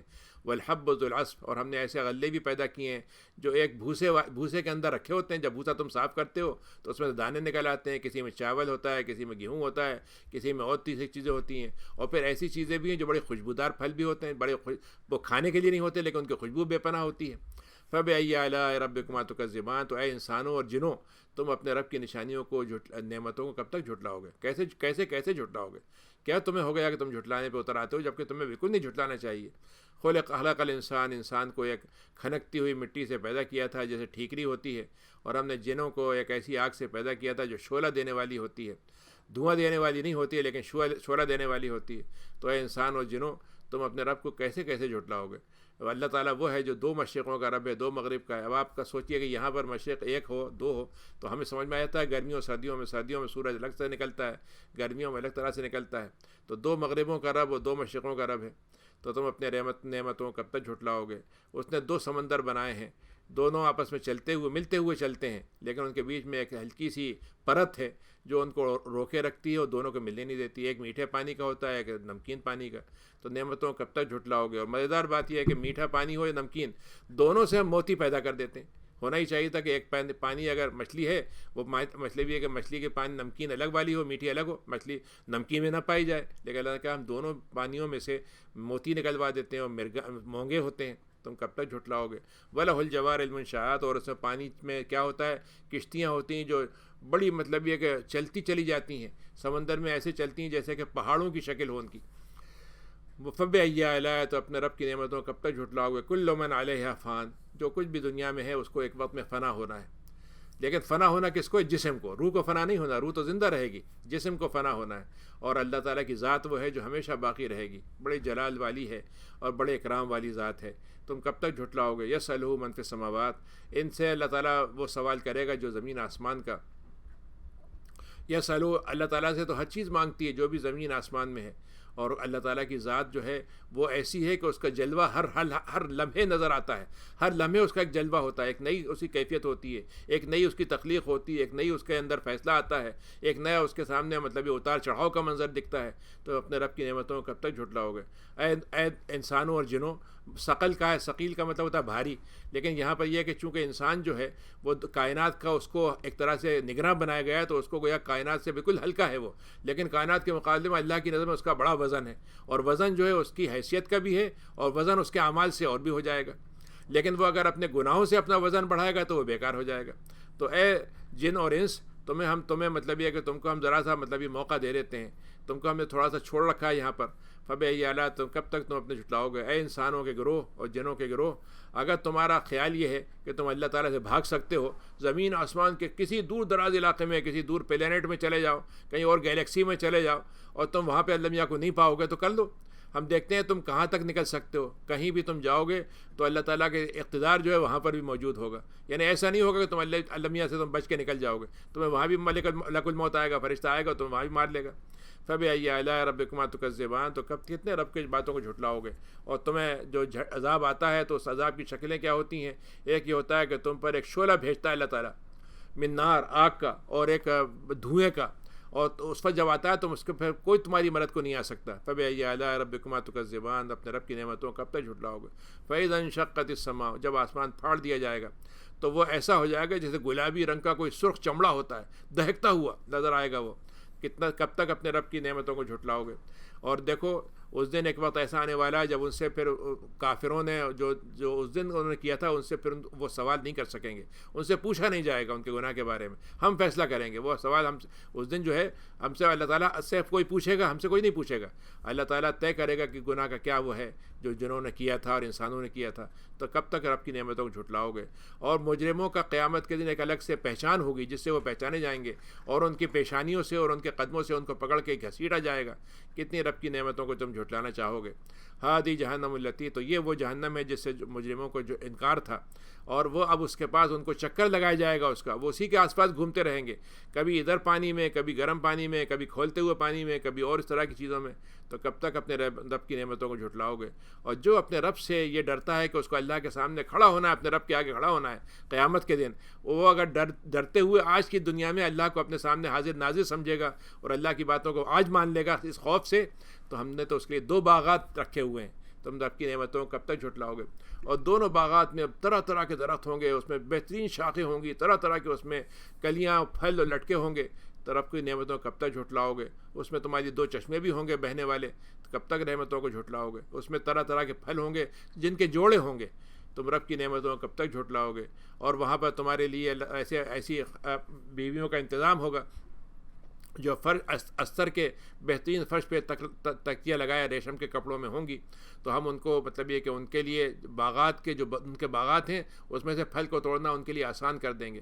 فبأي آلاء ربكما تكذبان, تم کب تک اپنے رب کی نعمتوں کو جھٹلاؤ گے. اس میں تمہارے لیے ایسی بیویاں ہوں گی جن کی نگاہیں نیچی ہوں گی اور ان کو کسی مرد نے یا جن نے چھوا نہیں ہوگا اس سے پہلے.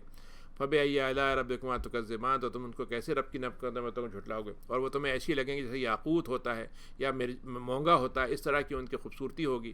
کتنا تم جھٹلاؤ گے رب کو. اور تم نے جو احسان ہمارے ساتھ کیا ہے اس کا بدلہ بھی ہم احسان کے ساتھ دیں گے, اور ہمارا احسان تو ہمیشہ رہنے والا ہوگا. اور کب تک جھٹلاؤ گے. اور اس کے علاوہ بھی ہم تمہیں 2 باغات دیے, 2 اور دے دیں گے. تو ہمارے رب کے نعمتوں کو کب تک جھٹلاؤ گے. اور بڑے گھنے گہرے باغات ہوں گے, اس کے اندر گھنے ہوں گے اتنے کہ گھنے درختوں کی وجہ سے زمین سیاہ لگتی ہوگی. تو کب تک تم رب کے نعمت کو جھٹلاؤ گے. اس میں 2 بہت ہی جوش مارتے ہوئے چشمے ہوں گے جیسے فوارے چھوٹ رہے ہوں گے. تم کب تک رب کی نعمتوں کو جھٹلاؤ گے. اور وہاں پر پھل ہوں گے, کھجور ہوگی, انار ہوں گے. تم اپنے رب کی نعمتوں کو کیسے جھٹلاؤ گے. کب تک جھٹلاتے رہو گے. اور تمہارے لیے ہم نے اس میں بہترین قسم کی بیویوں کا انتظام کیا ہے. تم اپنی رب کی نعمتوں کو جھٹلاؤ کیسے. وہ حوریں ہوں گی جو خیموں میں قیام کرتی ہوں گی. تم اپنے رب کی نعمتوں کو جھٹلاؤ گے, اس کو کسی انسان نے اور جنہوں نے چھوا نہیں ہوگا. اور وہ کب تک جھٹلاؤ گے. اور وہ اپنے ایک بستر ہوگا, وسیع قسم کی مسند ہوگی, سرسبز قسم کا ریشم ہوگا, اور بہت ہی خوبصورت بالکل انوکھے قسم کے لباس ہوں گے ان کے جس میں وہ بیٹھی ہوں گی. تو کب تک تم اپنے رب کی نعمتوں کو جھٹلاؤ گے. تبارک اسم ربک ذی الجلال, تمہارے رب کی برکت ہو, وہ بڑی جلال والا, بڑے اکرام والا ہے. یہ سورہ واقعہ ہے کہ قیامت کا ایک نام واقعہ ہے. قیامت کے بہت سے نام قرآن نے ذکر کیے. ایک واقعہ کا مطلب یہ ہے کہ جس کو تو ہونا ہی ہونا ہے, یعنی گویا وہ واقع ہو چکی. تو اذا وقعت الواقعہ, جب واقع ہونے والی بات ہو چکی اور اس کو آنے سے کوئی جھٹلا نہیں سکتا, تو وہ دونوں کو کسی کو اوپر اٹھائے گی, کسی کو نیچے کرے گی. جو اچھے ہوں گے وہ اوپر جائیں گے, جو برے ہوں گے ان کا مقام دنیا میں کتنا ہی اونچا ہو وہ وہاں پہ نیچے کر دیے جائیں گے. اور زمین اس سے پہلے کیا ہوگی, لرزتی جائے گی. وبست الجبال, اور زمین کے پہاڑ جو ہیں ریزہ ریزہ کر دیے جائیں گے. اور اس کے بعد وہ غباروں کو جو ہے مطلب غبار کی طرح اڑتے ہوئے چلیں گے. اور تمہارے 3 گروپ بنا دیے جائیں گے. ایک تو دائیں بازو والے ہوں گے جو تمہیں معلوم ہے وہ کون ہے, اور ایک بائیں بازو والے ہوں گے تمہیں معلوم ہے وہ کون ہے, اور ایک ہوگا ان سے بھی سب سے بڑھ کر، یعنی دائیں بازوؤں والوں میں دو گروہ ہوں گے، ایک تو دائیں بازو ہوگا اور دائیں بازوؤں میں سے ایک ہوگا جو سابقون ہوں گے سب سے بڑھ کر، اور یہ تو اللہ کے بہت ہی چہیتے ہوں گے، بہت قریب ہوں گے، یہ نعمتوں والی جنت میں رہیں گے۔ جو ایسے ہیں جو سابقین ہیں، پہلے والوں میں جو تھے بہت تھے لیکن آخری زمانے میں کم ہو جائیں گے، اور یہ ایک مطلب بڑے تاروں سے بنے ہوئے تختوں پہ بیٹھے ہوں گے، تکیہ لگائے ہوں گے، آپس میں ایک دوسرے کا آمنا سامنا ہوگا، اور ان کے سامنے بچے ہوں گے جو ان کی خدمت میں لگے ہوں گے، وہ بچے ہمیشہ ایک ہی عمر میں رہیں گے، اور ان کے پاس پیالے ہوں گے، آب خورے ہوں گے، اور ان کے پاس بڑے آفتابے ہوں گے جس سے وہ طرح طرح کی چیزیں ان کو ایسے چشموں سے پانی لے کر آئیں گے جس سے ان کو نشہ نہیں آئے گا، دماغ ان کا بہکے گا نہیں، اور ان کے سر میں درد نہیں ہوگا، اور ایسے ایسے پھل جس کو وہ چاہیں گے تو اس کو چن کے کھائیں گے وہ، اور ایسا گوشت ہوگا پرندے کا جس کو وہ پسند کریں گے، اور ان کے لیے آنکھوں والی حور ہوگی، وہ ایسی ہوں گی جیسے کہ موتی ہوتا ہے، انتہائی مطلب یہ کہ اس کے اندر جیسے اس کے اندر جیسے موتی کے اندر چمکدار ایسا ہوگا کہ وہ معلوم ہوگا اندر تک چھپا ہوا ہے کوئی چیز اس کے اندر۔ جزاء بما كانوا يعملون، اس کا وہ بدلہ ہے جو وہ دیے جائیں گے، اور وہاں پہ زندگی ان کی بڑی صاف ستھری ہوگی، لغویات سے اور گناہوں کی باتوں سے وہاں کوئی گزر نہیں ہوگا، اور وہ آپس میں جب بھی بات ہوگی ان کی تو سلامتی کی باتیں ہوں گی۔ واصحاب الیمین، اور اس کے بعد دوسرا گروہ ہے جو کامیاب والوں کا ہے کہ جن کے ہاتھ میں دائیں ہاتھ میں عمل نامہ دیا جائے گا، اعمال نامہ۔ تو معلوم ہے یہ کون لوگ ہوں گے؟ یہ ایک بیری کے نیچے ایسے ہوں گے جس میں بہترین قسم کے ان کے اندر ایسے اس کے بیر ہوں گے جس میں کوئی کانٹا نہیں ہوگا، اور ایسے پھل ہوں گے جو تہ بتہ جمے ہوئے ہوں گے، اور ایسا سایہ ہوگا جو بہت دور تک جائے گا، اور پانی ہوگا جتنا وہ چاہیں گے وہ ان کے آگے ان کو پلایا جائے گا، وہ گرتا جائے گا ان کے سامنے، اور پھل ہوں گے کہ ان کی کثرت کی کوئی انتہا نہیں ہوگی، کبھی نہ تو ان کا سپلائی کٹے گی، نہ ان کو ان سے ممانعت کر دی جائے گی تم اس کو ہاتھ نہیں لگا سکتے، اس کو مت نہیں کھا سکتے، اور ان کے لیے پھر فرش ہوگا جو بہت ہی اونچے مقام پر ہوگا، اور ہم نے ان کے لیے وہ عورتیں تیار کی ہیں جو بہت ہی خاص طریقے سے ہم نے ان کو پیدا کیا ہے، اور وہ غیر شادی شدہ ہوں گی، اور وہ بہت ہی انداز بیان ان کا ظاہر کرنے کا، بات کرنے کا بہترین ہوگا، اور وہ ان کی ہم عمر ہوں گی، اور یہ دائیں بازو والے ہیں جن کو یہ ملے گا، یہ پہلے بھی بہت ہوں گے اور آخر میں بھی بہت سے ہوں گے۔ پھر اس کے بعد بائیں طرف والے جن کا اعمال نامہ بائیں ہاتھ میں دے گا، یہ کون ہوں گے؟ فی سموم، یہ تو وہ گرم ہوا ان کے ساتھ لگی ہوگی، اور کھولتا ہوا پانی ان کو ملے گا، اور ایسا سایہ ہوگا جس سے کوئی فائدہ نہیں ہوگا، دھواں ہی دھواں ہوگا خالی، بس وہ نہ تو وہ ٹھنڈا ہوگا نہ وہ مطلب یہ کہ عزت والا ہوگا کہ اس میں فرحت مل جائے۔ اور یہ تو دنیا میں بڑے مزے کرتے تھے، بڑے لطف لیا کرتے تھے دنیا کی چیزوں کے، اور ہم سے جو انہوں نے عہد کیا تھا اس کو توڑنے میں مزہ آتا تھا ان کو، اور بلکہ یہ تو کہتے تھے کہ اگر ہم مر بھی گئے اور ہم مٹی ہو گئے تو ہماری ہڈیاں جو ہے دوبارہ اٹھائی جائیں گی، اور یہ ہمارے باپ دادا کی، ارے یہ بات تو پہلے بھی لوگ باتیں کرتے رہے، ایسی باتیں ہوتی رہتی ہیں، تو ان سے کہہ دیجئے کہ ہاں بالکل تمہیں بھی اور تمہارے پہلے والوں کو سب کو جمع کیا جائے گا، اور اس کے لیے ایک وقت طے ہے۔ اے لوگو، تم گمراہی میں پڑے رہے، جھٹلاتے رہے، اب تمہارے لیے کھانے کو شجر زقوم ہے، زقوم کے درخت سے کھاؤ، تم اس سے پیٹ بھرنا چاہو گے اور اس کے بعد پانی پینا چاہو گے تو ہم کھولتا ہوا پانی تم کو پلائیں گے، اور ایسے تم پیو گے جیسے کہ اونٹ پیتا ہے، کہ پینا چاہو گے تو وہ پانی جو ہے تمہارے جسم سے چھلکتا ہوا سوراخ ہوتا ہوا نکل جائے گا۔ یہ وہ ان کا ٹھکانہ ہوگا قیامت کے دن۔ ہم نے تم کو پیدا کیا تھا لیکن تم نے تو ہماری بات ہی نہیں مانی تھی۔ افرأیتم ما تمنون، تم نے سوچا کہ جو تمہارے جسم سے یہ منی نکلتی ہے اور اس کے ذریعے سے بچہ پیدا ہوتا ہے، تم پیدا کرتے ہو یا ہم نے اس کو پیدا کیا؟ پیدائش کا سبب تمہارے پاس ہے لیکن پیدائش کا حکم تو ہم دیتے ہیں، پیدائش کا ذریعہ تو ہم بنتے ہیں، اور تمہارے لیے ہم نے ایک موت کا وقت طے کر رکھا ہے، تو تم ہم سے جیت نہیں سکتے، ہم کو ہرا نہیں سکتے، اور اگر ہم چاہیں تو تم کو ہٹا کر دوسری قوم کو لے آئیں اور ہم دوسرے لوگوں کو پیدا کرتے ہیں جن کو تم نہیں جانتے۔ ہم نے تم کو بھی اس سے پہلے پیدا کیا تھا، تمہیں یاد نہیں آتا؟ تمہارا کیا خیال ہے؟ تم نے جو کھیتی لگا رکھی ہے، تم طرح طرح کی چیزیں بناتے ہو، پیدا کرتے ہو، یہ زراعت تم کرتے ہو، تو زراعت کو پھل تک لے جانے والی ذات کون ہے؟ ہمارے علاوہ کون ہے وہ؟ اگر ہم چاہتے تو اس کھیتی کو بالکل بھوسا بنا دیتے تو ہم کیا کر لیتے؟ ہاتھ ملتے رہ جاتے۔ انا لمغرمون، اور ہمارے اوپر ہی تم الزام لگا دیتے ہو، یعنی ہم پہ الزام لگا دیتے ہو کہ صاحب یہ تو ہماری وجہ سے سب ہوا، جب کامیابی ہو تو اپنے ذمہ لے لیتے ہو، اور غلطی ہو تو ہمارے اوپر ڈال دیتے ہو، اور ہم کو تم اپنے محروم رکھتے ہو کہ تو ہمارے لیے کوئی، ہمارے پاس جو تمہارے پاس مال ہے، تمہاری عبادت ہے، وہ اس سے ہم سب کو مل جاتا ہے، ہمیں نہیں ملتا وہ۔ یہ بتاؤ جو تم پانی پیتے ہو یہ کہاں سے آتا ہے؟ جو بارش سے برستا ہے یہ تم اتارتے ہو بارش۔ اگر ہم پانی کو نمکین بنا دیں تو تمہیں پانی مطلب تم کیا کر لو گے پھر؟ تم شکر نہیں کرتے۔ اچھا اب یہ تم آگ ہے جس کو تم جلاتے ہو، اور تم اس کے ذریعے سے کہاں سے آتی ہے؟ ایک درخت کے ذریعے سے تم لکڑی حاصل کرتے ہو، تو کس نے بنایا اس درخت کو؟ کون پیدا کرنے والا ہے اس کا؟ تو دیکھو یہ درخت کی آگ سے تمہیں اس سے کتنا فائدہ ہوتا ہے کہ تمہیں راستے میں آسانی ہو جاتی ہے، تاپنے لگتے ہو، جب مسافر چل رہے ہوتے ہیں ٹھنڈک ہوتی ہے تو اس وقت تمہارے لیے تاپ کا ذریعہ بن جاتا ہے، تو ہم نے تمہارے لیے اس میں سب چیزیں بنائی ہیں۔ تو فسبح بسم ربک العظیم، تو اے نبی آپ تو اپنے رب کے ساتھ تسبیح بیان کیجئے جو بہت عظیم ہے۔ فلا اقسم، اور میں تو قسم نہیں کھاتا ہوں ان ستاروں کی جن کا آپس میں ملاپ ہو جاتا ہے، جو ایک دوسرے کے ساتھ سامنے آتے ہیں اور ایک دوسرے کے ساتھ گزرتے ہوئے چلے جاتے ہیں، ٹکراتے نہیں ہیں، ملتے پاس سے گزر جاتے ہیں اور ان کا میل جول ہوتا ہے، لیکن میل جول سے ان کے اندر مطلب ہنگام ایکسپلوژن نہیں ہوتا۔ اگر تمہیں یہ پتہ چل جائے کہ یہ ستاروں کا ملنے کی کیا اہمیت ہے، اور جس کو میں قسم کھا رہا ہوں کہ یہ بہت بڑی ہے، تو تمہیں اس کے یقین نہیں آئے گا تمہیں۔ انہ لقرآن کریم، اور اس قسم کے بعد میں کہتا ہوں یہ قرآن تو بہت عزت والا ہے، اور ایک بہت ہی پوشیدہ کتاب میں اس کو رکھا گیا تھا، اور اس کو تو وہی چھوتے تھے جو فرشتے ہیں جو مطہر ہیں۔ ظاہر ہے فرشتے تو سب مطہر ہیں، ان میں تو یہ نہیں کہ خالی کوئی انہوں نے وضو کر کے کرنا ہے۔ تو اس کا پہلا مطلب تو یہ کہ فرشتے سب سے پہلے اس کو چھونے والے تھے، اور اب دنیا میں کے اندر جو لوگ چھوئیں ان کو تو وہ طہارت کے ساتھ چھوئیں، اور طہارت کیا ہے کہ آدمی کو نہانے کی ضرورت ہے نہا لے گا، وضو کی ضرورت ہے وضو کر لے گا، پھر قرآن کو چھوئے گا۔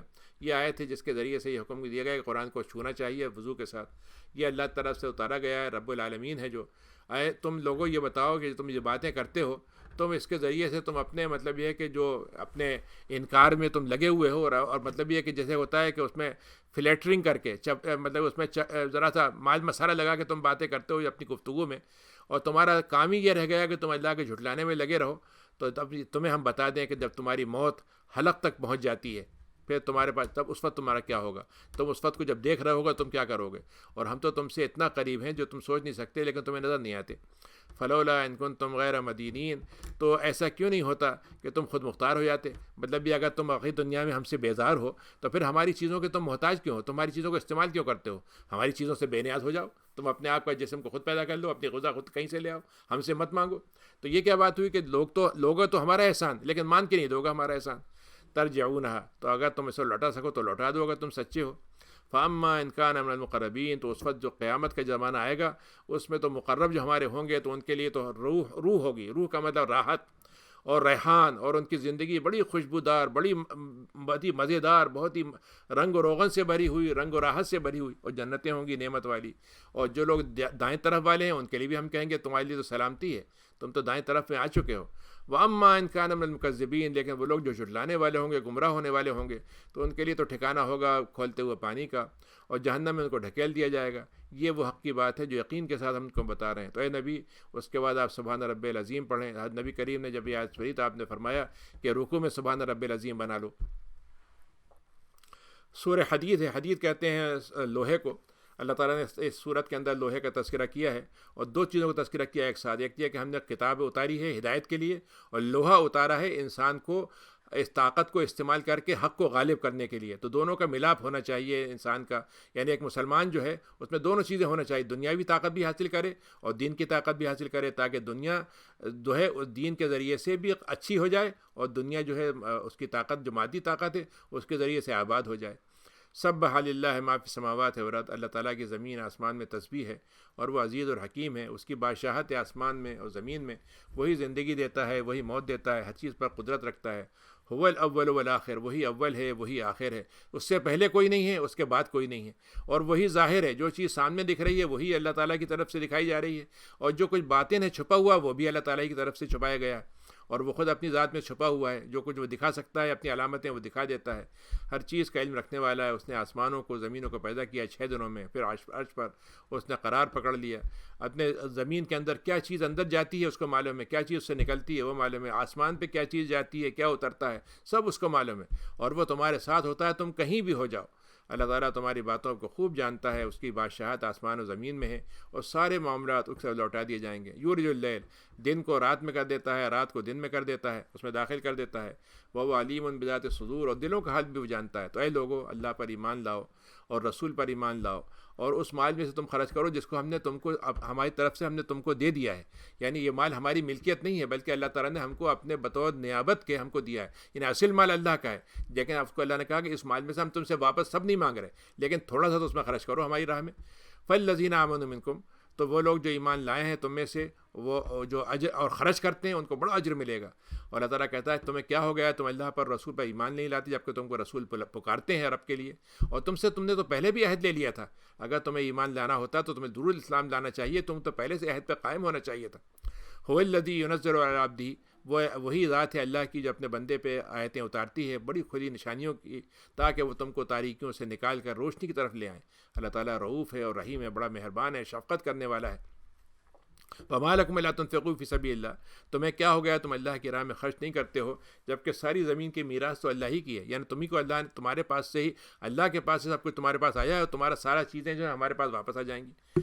پھر اللہ نے ایک عجیب بات اس آیت میں کہی ہے، 10 نمبر کی آیت میں، یہ بہت اہم ہے کہ تم اگر خرچ کرتے ہو اللہ کے لیے اس وقت جب کہ ابھی اسلام کی فتح نہیں حاصل ہوئی ہے، یعنی اسلام کمزور ہے، اسلام کو خرچ کرنے میں کوئی فائدہ نہیں ہے، مسلمانوں کے لیے اس وقت والے کوئی امید ہی نہیں ہے کہ ان کا کوئی مطلبی فائدہ ہو سکے گا، کبھی اسلام کی فتح ہو سکے گی، تو وہ آدمی جو کمزوری کے وقت میں اور اسلام کی بے بسی کے عالم میں اسلام کے لیے خرچ کرے، اسلام کی خدمت میں اپنے آپ کو لگا دے، تو اللہ تعالیٰ کہتا ہے جب فتح آ جائے اور وہ آدمی اس کے بعد خوب خرچ کرے تو ہم یقیناً اس کی قدر کریں گے، لیکن جس نے اسلام کے کمزوری کے دور میں، مظلومیت کے دور میں اس کی مدد کی، اس کی ہماری نظر میں بہت قدر ہوگی۔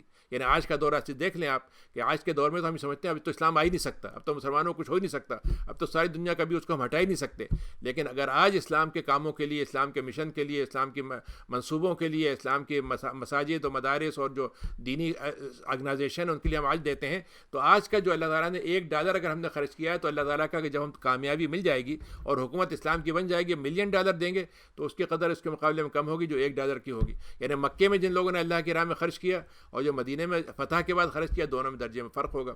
اللہ تعالیٰ کہتا ہے جنہوں نے اس وقت خرچ کیا ان کے لیے بہت بڑا درجہ ہے، اور من بعد وقاتلوا، ہاں اللہ تعالیٰ یہ کہتا ہے حسنہ نوازش ہم سب کو دیں گے، نوازیں گے سب کو، لیکن درجہ ان کا بڑا ہوگا۔ اللہ تعالیٰ بہت خبیر ہے۔ من ذا الذی یقرض اللہ، تو کون ہے تم میں سے جو اللہ کو قرض دے، ایسا قرض جو اچھے طریقے سے دیا جائے، بھلے طریقے سے، منہ بنا کے نہ دیا جائے، مجبوری میں نہ دیا جائے، تو ہم اس کو بڑھا کر واپس کر دیں گے اور اجر بھی دیں گے اس کے ساتھ۔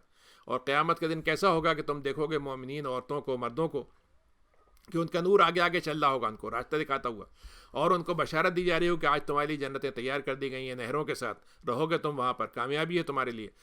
تو منافقین تھوڑی دیر تک ان کے ساتھ چلیں گے، ان کا اپنا نور نہیں ہوگا ایمان کا، تو منافقین ان کے ساتھ چلتے چلے جائیں گے، تو وہ کہیں گے ذرا سا ایسا کیجیے گا، تھوڑا سا ہمیں بھی اپنے نور سے فائدہ پہنچا دیجیے، ہم اس کو دیکھتے ہوئے چلیں ہم پہ۔ تو ان سے کہیں گے تمہارا نور اصل میں پیچھے رہ گیا، تم پیچھے پلٹ کے جاؤ۔ جب وہ پیچھے پلٹیں گے تو مومنین کے اور منافقین کے بیچ میں ایک دیوار کھینچ دی جائے گی، جس کے اس طرف رحمت ہوگی اور دوسری طرف عذاب ہوگا۔ تو وہ پکاریں گے، کہیں گے ہم تو تمہارے ساتھ تھے، ہم تو مومن تھے، ہم تو مسلمان تھے، تمہارے معاشرے میں رہتے تھے، تمہارے ساتھ کبھی کبھی نماز پڑھ لیتے تھے، کبھی کبھی دین کی خدمت بھی کرتے تھے، تو ہمیں تم چھوڑ کے جا رہے ہو۔ تو وہ ان سے کہیں گے نہیں نہیں، تم نے اس بالکل سب کچھ کیا، لیکن تمہارے اندر 4 خرابیاں تھیں جس سے تم محروم رہ گئے۔ کیا؟ تب تک تم نے اپنے آپ کو اسلام کے بارے میں آزماتے رہے، کہ تم نے دیکھا کہ اچھا فتوحات ہوں گی تو ہم آ جائیں گے، ابھی چلیے کمزوری کا زمانہ ہے، ابھی ہم کچھ نہیں کرتے، تو فتنے میں پڑ گئے۔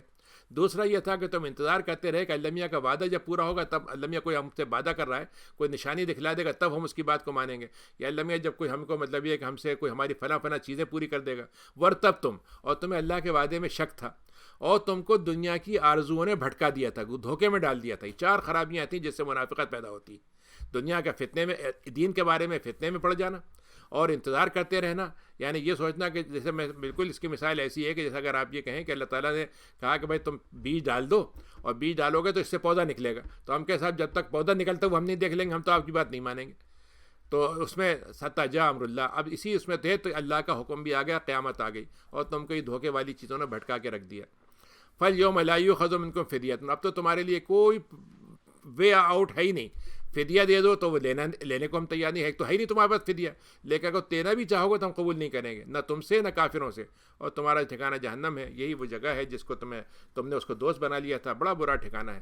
الم یعن للذین، کتنی خوبصورت بات اللہ نے کہی ہے کہ ہم تمہیں جو باتیں قرآن میں اتنی کہہ رہے ہیں، اتنی بار بار تم کو سمجھا رہے ہیں، اتنی بار بار یاد دہانی کر رہے ہیں، اتنی بار بار تم سے تمہیں بتا رہے ہیں کہ تمہیں اللہ، تو کیا اب بھی وقت نہیں آیا مومنین کے لیے کہ ان کا دل اللہ سے لرزنے لگے، اللہ کے ذکر پر ان کے اندر خشوع پیدا ہو جائے، اور جو اللہ نے حق اتارا ہے اس کو ماننے میں ان کے اندر آمادگی پیدا ہو جائے، اور وہ ان کی طرح نہ ہو جائیں جن کو اس سے پہلے کتاب دی گئی تھی اور تھوڑا سی زمانہ ان کے ساتھ لمبا ہو گیا تھا تو ان کے دل سخت ہو گئے تھے، ایسے نہ ہو جائیں۔ اور ان میں سے اکثر لوگ جو تھے وہ بدکاری میں پڑے ہوئے تھے، نافرمانی میں پڑے ہوئے تھے۔ دیکھو اللہ تعالیٰ زندگی دیتا ہے، مردہ زمین کو زندہ کر دیتا ہے، اور دیکھو تمہاری نشانیاں بیان کرتا ہے تاکہ تمہیں عقل آ جائے۔ اور جو لوگ صدقہ دینے والے ہیں، جو عورتیں ہیں، مرد ہیں، اور جو اللہ کو قرض حسن دیتے ہیں تو اللہ تعالیٰ ان کو بڑھا کر لوٹائے گا اور اجر عظیم دے گا۔ اور جو اللہ پر ایمان لاتے ہیں، رسول پر، وہی صدیق ہوتے ہیں، وہی شہداء ہوتے ہیں اللہ کے پاس، اور ان کا اجر ہے اور نور ہے ان کا۔ اور جنہوں نے جھٹلا دیا اور اللہ تعالیٰ کی باتوں کی نافرمانی کی، ان کے لیے ان کو جہنم کا ساتھی بنا دیں گے۔ دیکھو دنیا کی زندگی کی مثال ہم تم کو دیتے ہیں، کیا ہے؟ کھیل کود ہے، لعب ہے، مطلب کھیل میں آپ چیز کو لے لیں۔ اب مثلا فرض کی ایک آدمی ہے، مثلا فرض کی جیسے ہوتا ہے آگ ہے، اب آگ کو جیسے بہت سے لوگ اس کے ساتھ عجیب عجیب مظاہرے کرتے ہیں، کبھی منہ میں لے لیا، کبھی کچھ کر لیا، لیکن فرض کی ذرا سا اگر وہ ذرا سا ان کا نشانہ غلط ہو جائے تو وہی آگ ان کو جلا دے گی. تو ان کو ایسی چیز کو لاب بنا رہے ہیں. شیر کو پال لیا، سمجھتے ہیں ہم نے پال لیا، معلوم کبھی اس نے کھا بھی لیا. تو ایسی چیز کو آپ لاب بنا لیں جو لائف کی نہیں تھی، بلکہ سیریسلی ہونا چاہیے، سیریسنیس ہونی چاہیے تھی. لہو کا مطلب یہ ایک چیز سے اصل مقصد سے بھٹکانے والی چیزیں. کیا آپ کوئی بچے کو جیسا کوئی چیز مانگ رہا ہے، آپ نے اسے بھٹکانے کے لیے کوئی اور چیز بتا دی، اس کو الجھا دیا اس میں.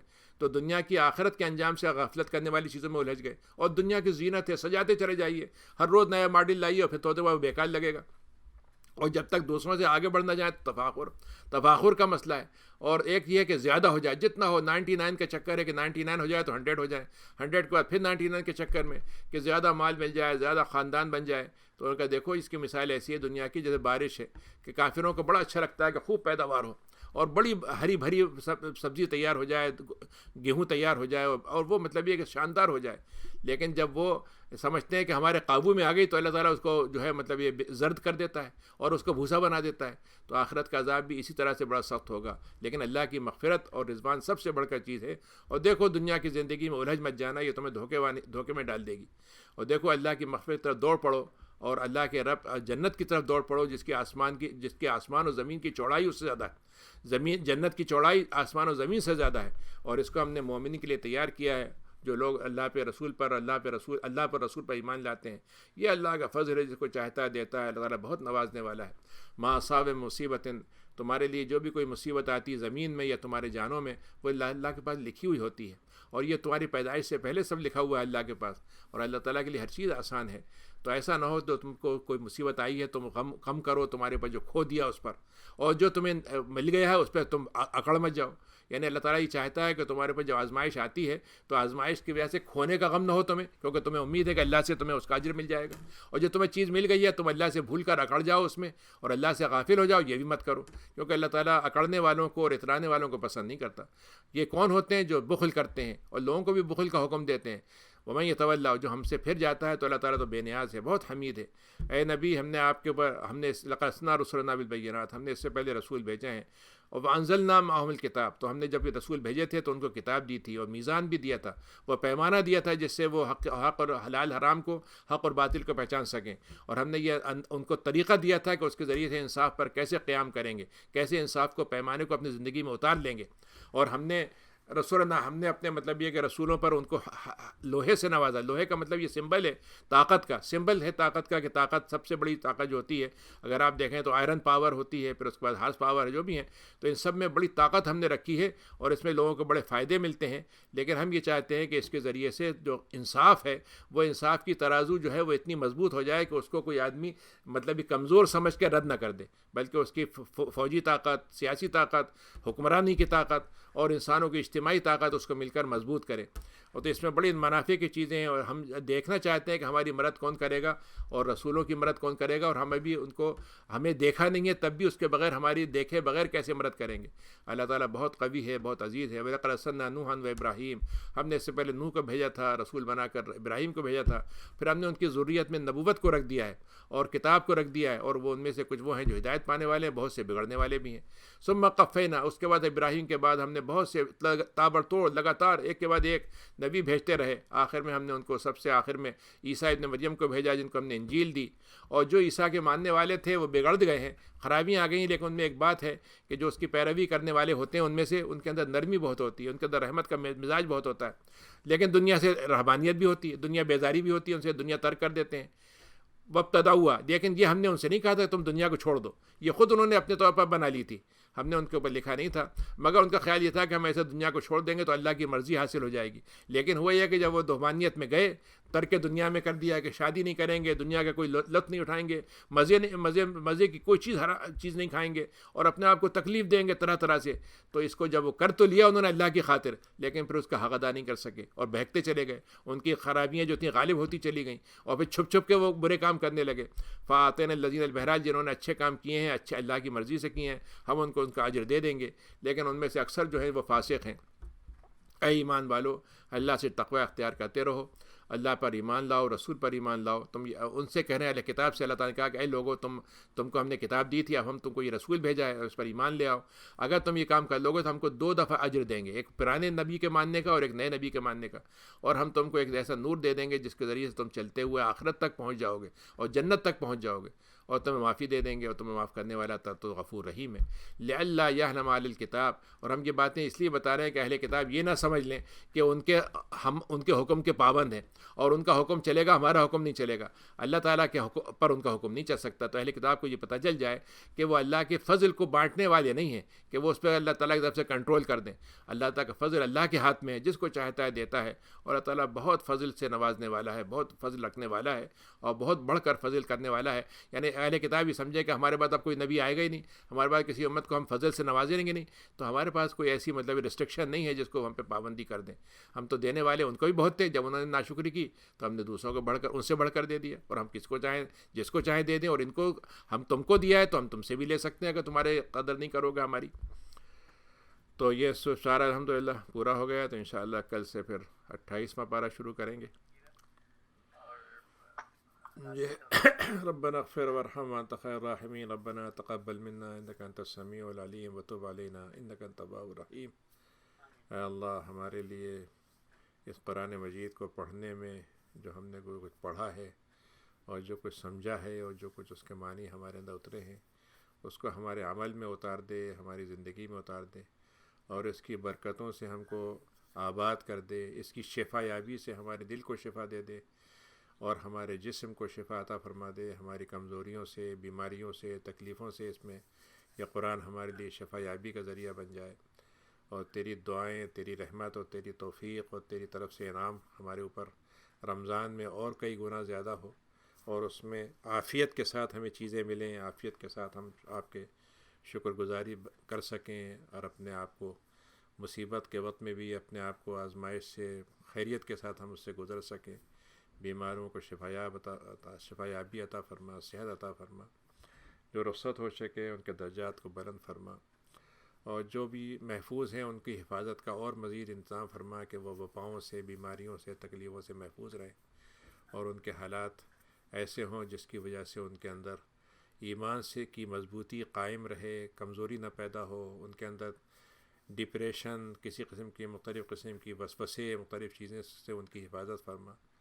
اجتماعی طاقت کو مضبوط فرما، انفرادی طاقت کو مضبوط فرما. دلوں کو ہمارے مضبوط کر دے، ہمارے اندر ایمان کی جذبے کو مضبوط کر دے، ایمان کے ساتھ ہمارے تعلق کو مضبوط کر دے. سبحان ربک رب العزۃ عما یصفون وسلام علی المرسلین والحمد للہ رب العالمین.